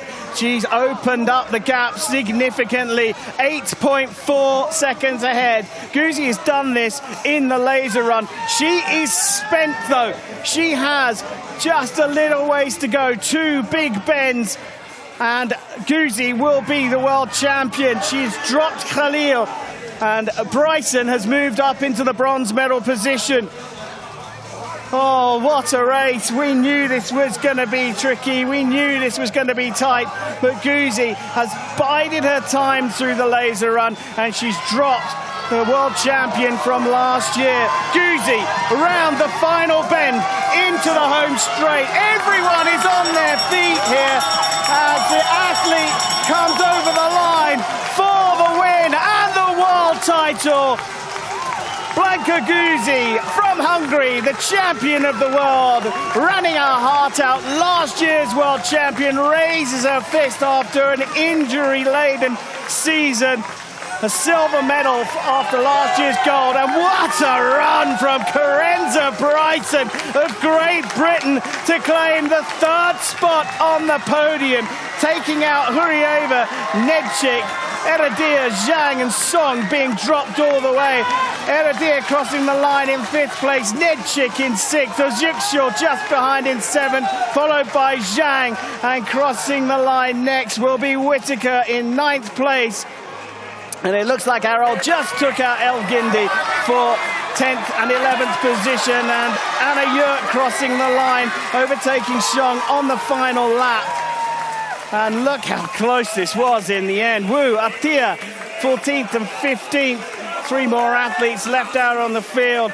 And here comes Matilda Doval. Poppy Clark will cross the line next, though. Gritty performance from the young British athlete to finish in 16th place. Alexandra Vice of Lithuania still out there to complete her final lap, and 17th place for her. Darval will bring, oh, in fact, it's Darval who's overtaken and takes 17th place. Alexandra Vice being dropped into 18th, and that will conclude the Women's World Championship final. What a thriller it was. Hard racing from all over the place. Guzzi starting in 3rd position, 34 seconds behind the leader, overtook her, and Karenza Bryson from 54 seconds behind the leader managed to close things up in the final lap to take the bronze medal. And that is one heck of a performance from the Brit, who who watched the semi-finals, had to put everything on the line in the laser run in the semi-finals yesterday just to make it in to this final. It was great to see Farida Khalil, last year's world champion, raising her fist after a tricky season where she's been plagued with injury. She's managed to get back onto the podium with second place, but Blanka Guzi from Hungary, the 2026 world champion. What a race. What a race. Oh, we take a look back over things. Farida Khalil starting with one heck of a lead. 31 seconds lead for her. And Guzi coming out in third place behind Zhang of China. Farida Khalil was out of the range in the first shoot before Guzi had entered it. That's the kind of lead that she had.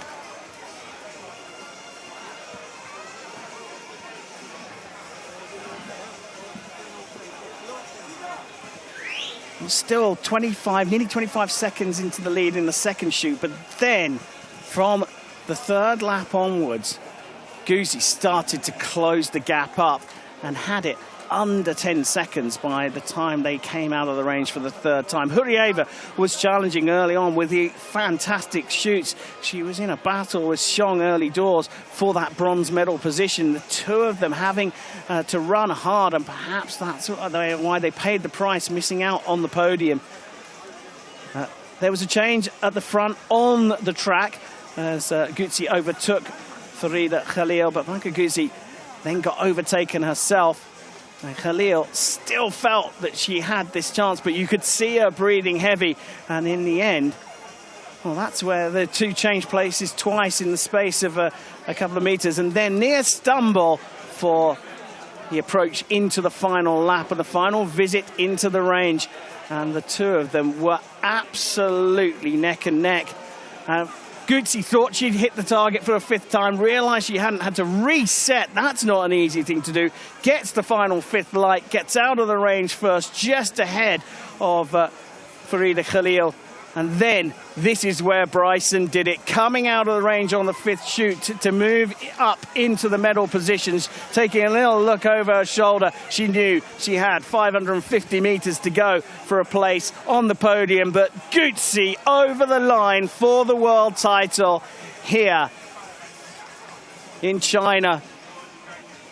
And the first Hungarian to win the world title, first woman to win the title since Sorolta Kovacs won in 2016. A 10-year wait for Hungary to be on top of the podium, and it's Blanka Guzi who takes it. Silver medal for last year's champion, Farida Khalil, at just 15 years old. There's much more to come for her, and what a gutsy performance from Carenza Bryson after putting it all on the line just to make it into the final yesterday. Carenza Bryson found the form in the range to take bronze, but there is the new world champion.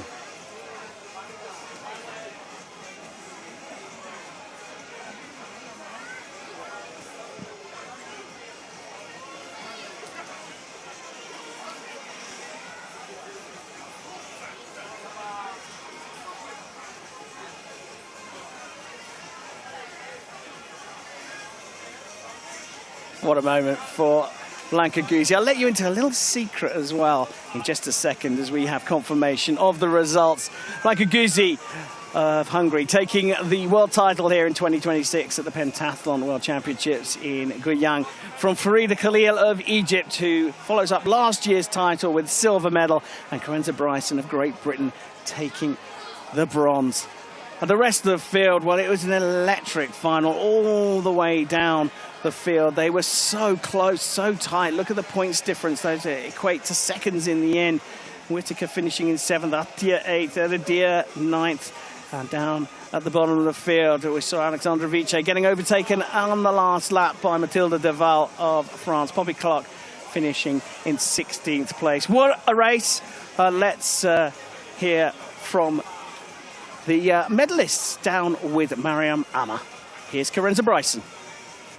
Ron, bronze medalist from the World Championships. You took a whole year off after Paris. You've come back, a medal at the World Championship. I know you're emotional right now. Take us through your head. What's going on? Oh, I can't.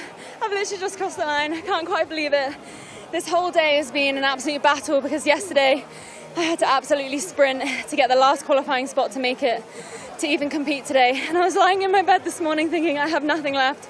My tank is empty, but I'm just going to give everything I've got for the team because we've got 3 girls in the final. We've got such a strong squad, including some girls that didn't make it into the final, that we're so lucky to be training together, pulling each other up. So I was trying not to think about it the whole day, just get through it, give it my best.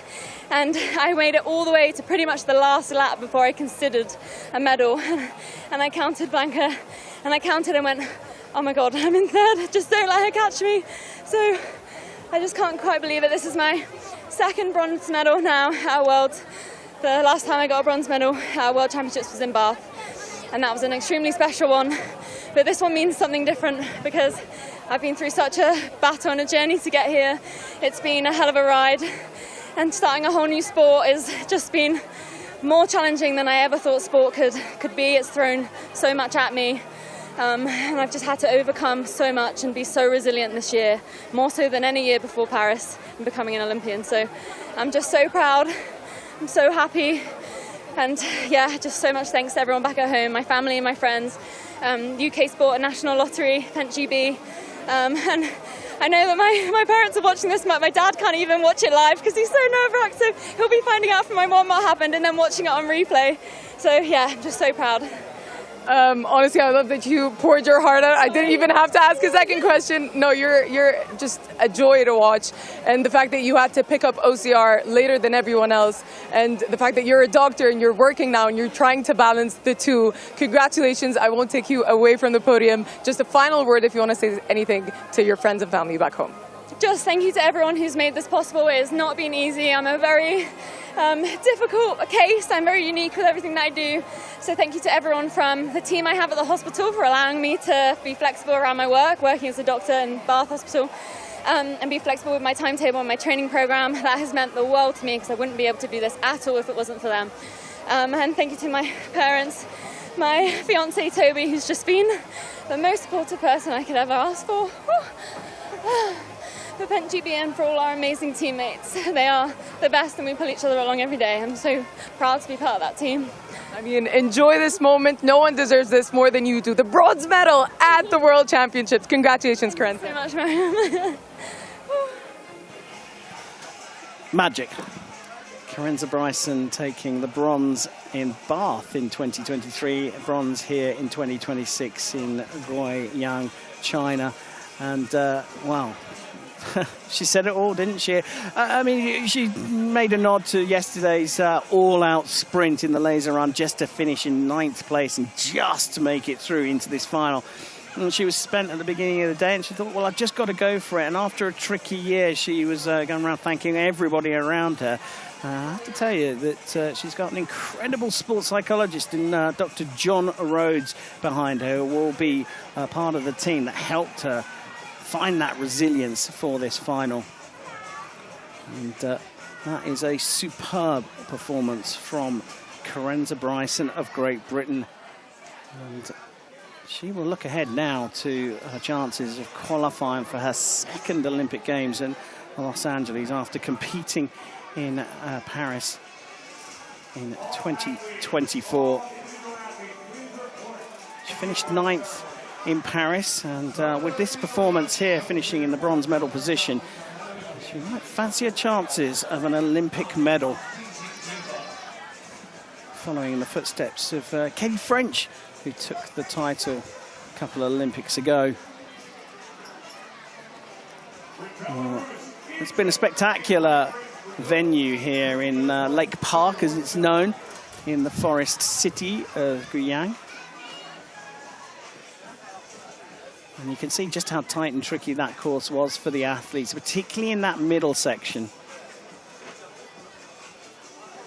Well, Farida Khalil won the world title last year. She's had an injury-plagued season, but she finished in 2nd place, and Mariam is talking to her right now.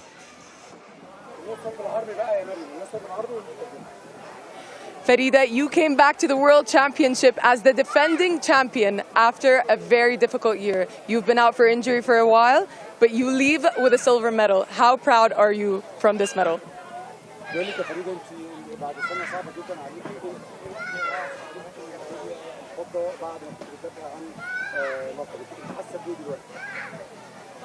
احساس ان انا بقالي فتره ما بلعبش، ده كان في مشاكل وكان بقالي كتير ما لعبتش. فطبعا انا لما جيت هنا اديت دافع لنفسي ان انا عايزه اكمل وان انا عايزه ادافع عن لقبي وان انا عايزه اجيب ميداليه ذهب. بس طبعا حصل ظروف كتيره قوي في البطوله دي، ان انا اول ما وصلت طبنجتي باظت والطبنجه باظت وما كانش والسبير كمان باظت، يعني الطبنجتين اللي كانوا معانا كانوا بايظين. فصراحه دي كانت ادتني لحظه امبارح ان انا عايزه ادافع اكتر، بس ما فيش فرصه. بس طبعا انا حطيتش كده لدماغي، انا طبعا قلت لنفسي ان انا ايا كانت الظروف انا هبقى ضد الظروف وهكسب وان انا هعمل اللي عليا. طبعا يعني النهارده واللي حصل في البطوله كله ده كشف لي حاجات كتيره، شاف لي ان مش معنى الرياضه ان احنا منافسين ومين بيكسب ومين بيخسر، لا معنى الرياضه بجد ان مين بيقف معايا ومين كان معايا في البطوله دي. وطبعا بحب اشكر طبعا كابتن معتز محمد ان هو اداني طبنجته النهارده وخلاني العب بيها، احب اقول له شكرا جدا. وطبعا فيفيان ماير من سويسرا ادتني طبنجتها تفضل معايا سبير لحد ما اخلص البطوله. طبعا ده طبعا فرق معايا كتير وان حسسوني ان في تشجيع، مش بس ان احنا منافسين وكل واحد بيقاتل على ميداليه عشان يحافظ على اسمه، لا احنا جوه الملعب منافسين وبره الملعب اصدقاء. وطبعا ده فرق معايا جامد جدا، وبحب اشكر كل الناس اللي شجعتني ووقفت في ظهري. She says it's very tough year this year that she didn't could to compete from the beginning of the year, but she come over here to defend for her medal. After he's defending her medal, she met a lot of difficulty. His pistol, laser pistol, is damaged before the competition 2 days. And after that, she get Mu'taz Wal. She thank Mu'taz Wal a lot. He's just his pistol, laser pistol, after his competition directly. And Viviane Mayer gave her pistol as spare. She says that the competition not only in the field but outside the field also. So she has her colleagues support each other. This is the main of the competition and the sports. Congratulations, Farida, for your silver medal. A word back home in Arabic to your friends and family. طبعا بحب اشكر الناس اللي شجعتني الفتره اللي فاتت وبقول لهم كلهم شكرا، وبشكر كل الكباتن اللي وقفت في ظهري. وطبعا اول حد بشكره بابا وماما ان هم فضلوا صابرين معايا وفضلوا يساعدوني لحد ما اوصل اللي انا فيه واكمل. طبعا احب اشكر اخواتي جدا ان هم فضلوا معايا في الظروف الصعبه وفضلوا واقفين في ظهري وفضلوا معايا في الحلو والوحش وفضلوا يشجعوني وبيسيبوا كل اللي وراهم ويجوا يتمرنوا معايا، فانا بحب اشكرهم. وبحب اقول طبعا لكل الجيل اللي جاي بعديا، احب اقول لهم ان مهما كانت الظروف ومهما يعني كانت صعبه خليك ورا حلمك وان انت تستمر وتقاتل عشان حلمك، ده طبعا حاجه كبيره وتحقق حلمك بعديها. Congratulations, Farida. We'll leave you to enjoy your silver medal. Congratulations. Thanks. Shukram Farida Khalil, gold medal last year at the World Championships, silver medal this year, and clearly delighted with a performance just 15 years old. Absolutely incredible performance. So Bryson with a bronze for Great Britain, Khalil from Egypt with the silver medal. Let's hear from the gold medalist. Mariam Aimar is with Blanca Guzzi. Blanca, you came into Guiyang as the world #1, and now you leave as the world champion. And I mean, you have no lack of medals in your cabinet this year. It has been full for sure. But how different is this one at the World Champs? Yeah, it was an amazing year, like last year and 2024. But right now I'm a little bit empty because I have dreamed a lot about this moment, and it is just coming. So yes, I knew I could do this, but right now as I have done it, it's unbelievable. So I'm really thankful for my coaches, for my staff, and as well my family. Just as you are speechless, we are too. I mean, watching that race, it was absolutely incredible seeing you come from 34 seconds behind the leader. I mean, going into the laser run, did you really think of that gap, or did you know that you could manage it moving forward? I'm a little bit disappointed with my shooting and my swimming because it was not my best. But before the last lap, I just focused on the 5 shoots, and I said, no matter what's coming, just do what you can, and I can manage this moment. So I'm really proud of myself. Blanca, listen, if this is not your best and you're the world champion, I cannot wait to see what the future holds for you. Congratulations, and if you'd like to say anything to Hungarian to your family and friends back home. Nagyon hálás vagyok nektek, családom, barátaim és az egész szakmai stábomnak, és itt volt az ide, hogy ezt a különleges versenyt egy olyan személynek szenteljem, aki nagyon különleges, és bár az edzőm egy személyben a szerelmem is, úgyhogy Ákos, ezt most neked küldtem sok szeretettel, nagyon szeretlek. Congratulations, Blanca Guzzi. You are the world champion. Go enjoy it. Thank you so much. Well, wonderful stuff there from the new world champion from Hungary, Blanca Guzzi, repeating the acts of her teammate Sarolta Kovacs, who took the last world medal for world championship title for Hungary back in 2016. Brilliant performance from Guzzi. She timed it perfectly. Let's take a look back at how she took the world title. Well, it started in the fence, and Guzzi getting off the mark pretty early doors, and that's what set her up. She was quick over the obstacles as well, despite nearly falling after the tilted ladders. And look how happy she was. She knew she was setting herself up for a really good start in the laser run, because her swim was utterly fantastic. She wasn't the fastest in the pool in the final heat, but she ended up coming out of the blocks in third place for the second place for the laser run, hunting down Farida Khalil. And Farida Khalil, plagued with injury this season, had a 31-second lead at the start of the laser run. But it was in the fifth shoot that Guzzi overtook the defending champion and then ran her heart out through the last 550 meters to take the world title. Superb performance from a very well-liked athlete, and she was absolutely magic today. And Mariam Ayman back up in the commentary position. Have you caught your breath yet? Yeah, I'm all right. I mean, these athletes have it's amazing talking to them and hearing their thoughts after the race, because you can only get so much from what you can see on screen. And yeah, it's just magnificent, all the drive behind their performances and what they had to go through the entire season to get here. I mean, someone like Karenza Bryson, no medals in her cabinet this season, not even top 6 finishes. So it was just incredible seeing her up there. Yeah, and she waxed lyrical, didn't she, as the athletes get ready to come out for their medal presentation. Top 6 getting presented in front of the crowd here in Guiyang. Yeah, talking about the resilience she's shown this season. I think she read her psychologist book, The Choice Point by Dr. John Rose. I can recommend it if you haven't read it. It's about battling mental barriers through your life, and it's got her through to the top of the podium. But we're going to start with positions 4, 5 and 6 celebrated here at the World Championships, and there they are. So Maria Nedchek from Belarus, the Pink Panther over the obstacles, got herself into 6th position.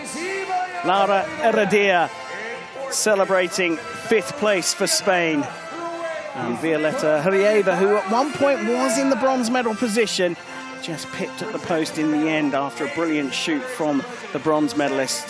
Now, these 3 athletes finishing 4th, 5th and 6th will get presented with certificates and gifts. Did you get your mascot on the lunch break? Not yet. I'm trying to get my hands on one of those.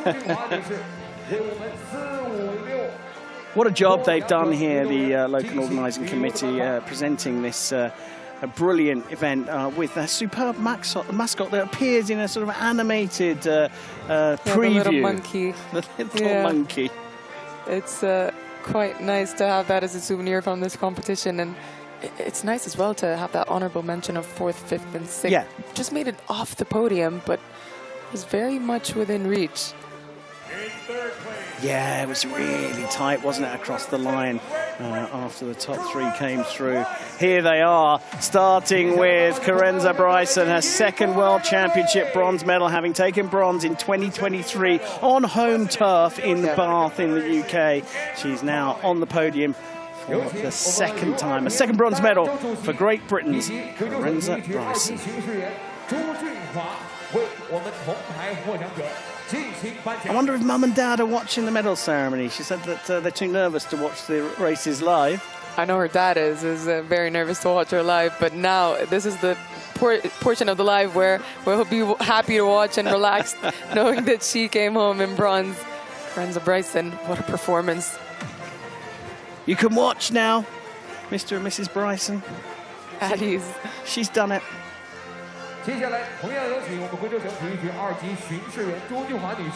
Well, she's had a battle over season, as she said in her interview with you, Marianne, but another athlete, just 15 years old, who had a battle in this season with injury, has also got onto the podium as Bryson collects her gift bag with the mascot and, of course, the most important thing, that bit of bling around her neck. She talked about resilience. Here is a 15-year-old who has battled back from injury. Yeah, great talking to Farida Khalil. Talked about that little mishap that happened in the range yesterday as well. Managed to get that in check with a third pistol. But yeah, she is back on the podium at the final stop of the season as well. So it's she's made quite an entrance in this 2026 season. Just turn up to one event, World Championships, and that's all you need. Yeah, get yourself on the podium. Getting the medal presented by the previous president of the International Pentathlon Federation, the UIPM as it's known, President Klaus Schormann.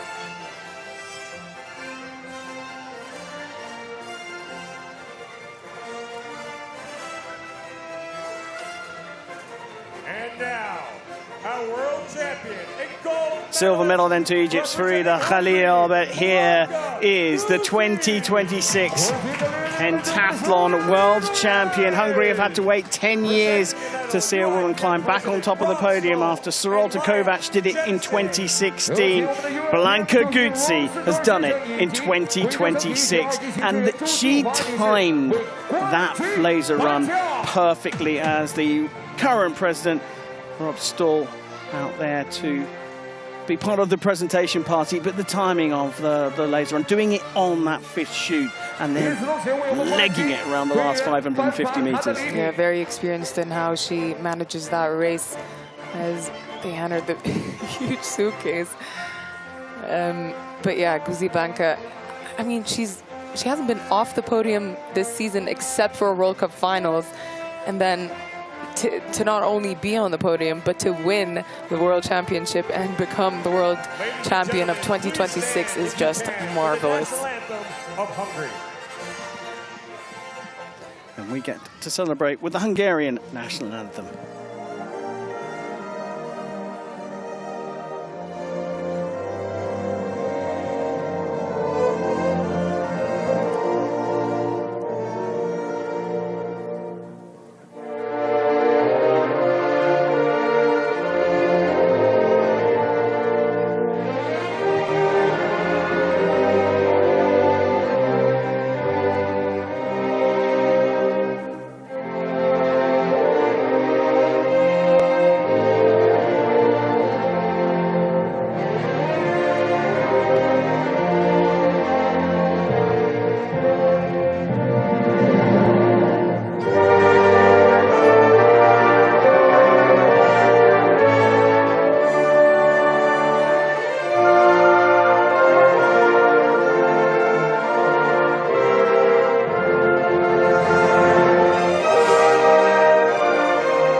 Athletes and presenters, let's line it up for your pictures. Gotta love it when the athletes show their emotion. It's a mark of the effort that they've gone through to get to this point. And annoyingly, you're so good at commentary of modern pentathlon. I know it's your sport, but you also annoyingly predicted that she was going to burst into tears at some point. Literally before the national anthem started, I told Kareem, she's really holding it in right now. It's gonna break at any point.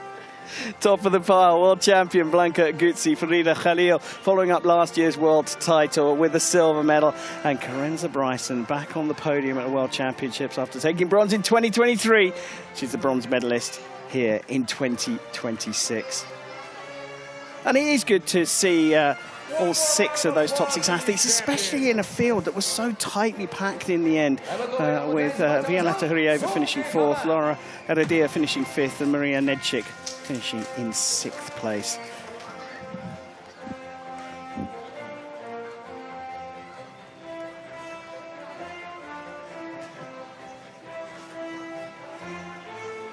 There's kind of a moody light that's fallen across Lake Park here in Guiyang for this spectacular medal ceremony with a huge screen behind. It's providing us as a little bit of a light show, if you like, right at the end of the World Championships, the season finale. Yeah, sun is setting in Guiyang as it is on this competition as well. Yeah, the individual title for the women taken by Hungary's Blanca Guzzi. We will have one more award ceremony coming up very shortly for the team competitions. Remind us how that works, Mariam. So the top 3 from each nation in the finals, points are gathered up and added up, and the highest score wins first and then second and then third as a team.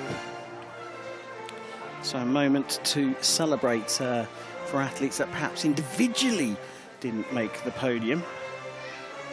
One team that really shone here for sure was the Belarusians, and it was good to see those 2 Belarusian athletes getting a moment of glory for the medal ceremony, or reward ceremony as it's quite rightly called.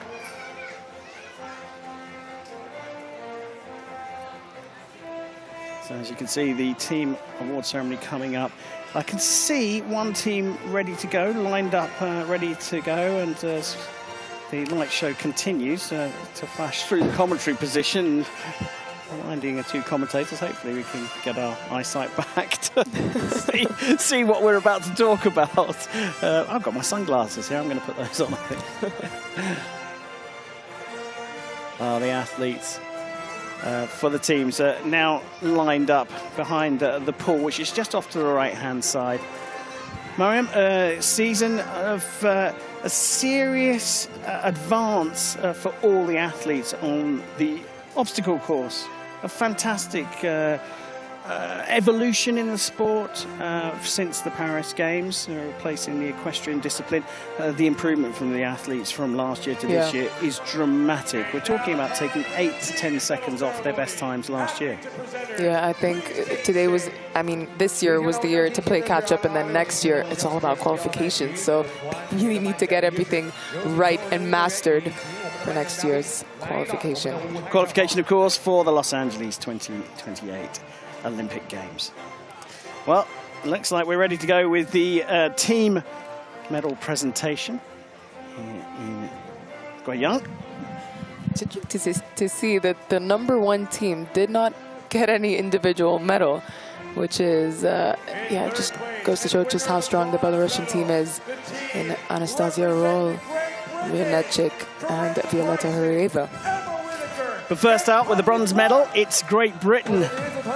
They've been a strong nation over the past few Olympic cycles, but this is a sort of new group. Yes, Karenza Bryson competed at Paris 2024, but they are young and upcoming. Karenza Bryson, Emma Whittaker, and the gritty performance from Poppy Clark as well through the semi-finals and in the final itself. All 3 making the individual final. Bryson collecting her 2nd bronze medal of these World Championships in the middle there.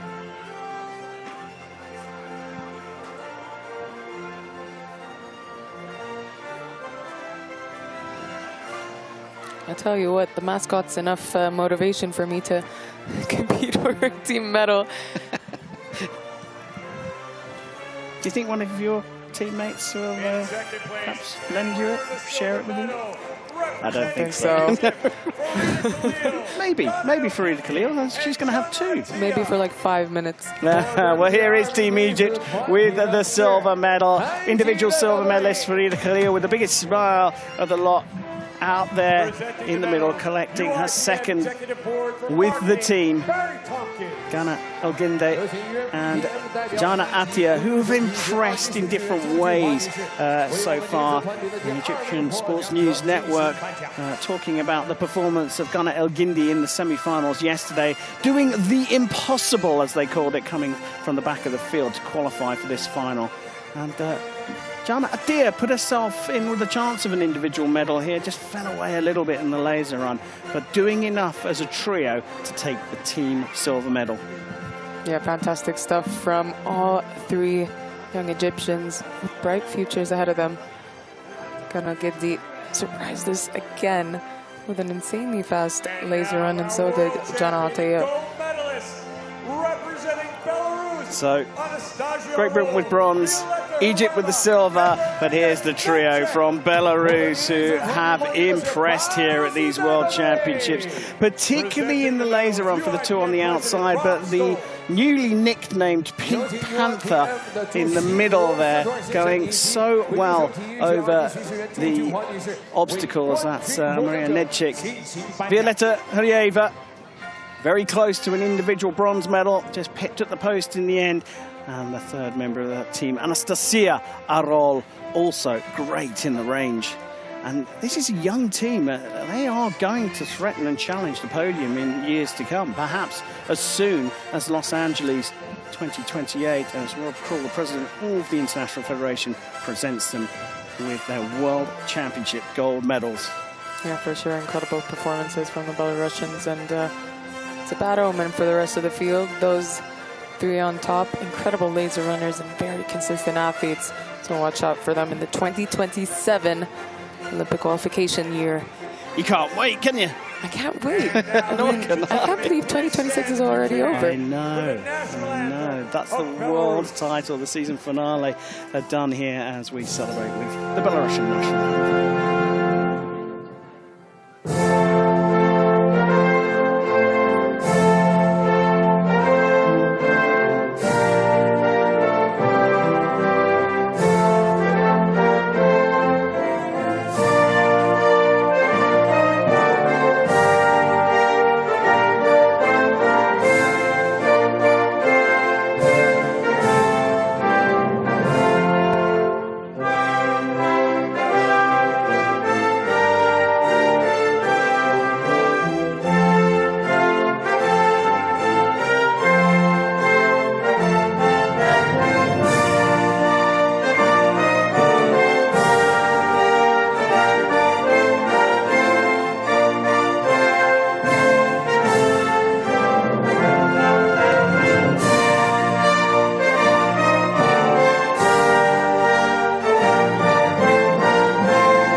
Bittersweet moment, the last of the action of this season.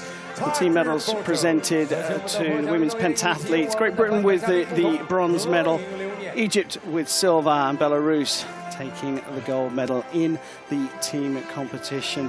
Maria Maila, it's been spectacular working with you again. It's always a pleasure to get your insight and your fun way of approaching the sport. What, have you enjoyed the World Championships? Likewise, Karim. Yes, I have. I mean, it's been a whirlwind of both emotions and results, and yeah, it's just so exciting for the sport and for its future.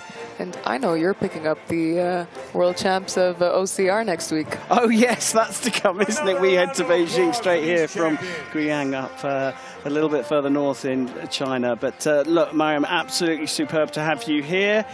And we'll wish you the best of 2027. Hope it all goes well and look forward to seeing you next year. Thanks to all of you for joining us. Do join us for the Obstacle World Championships starting later on this week.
Oh, flying through the air.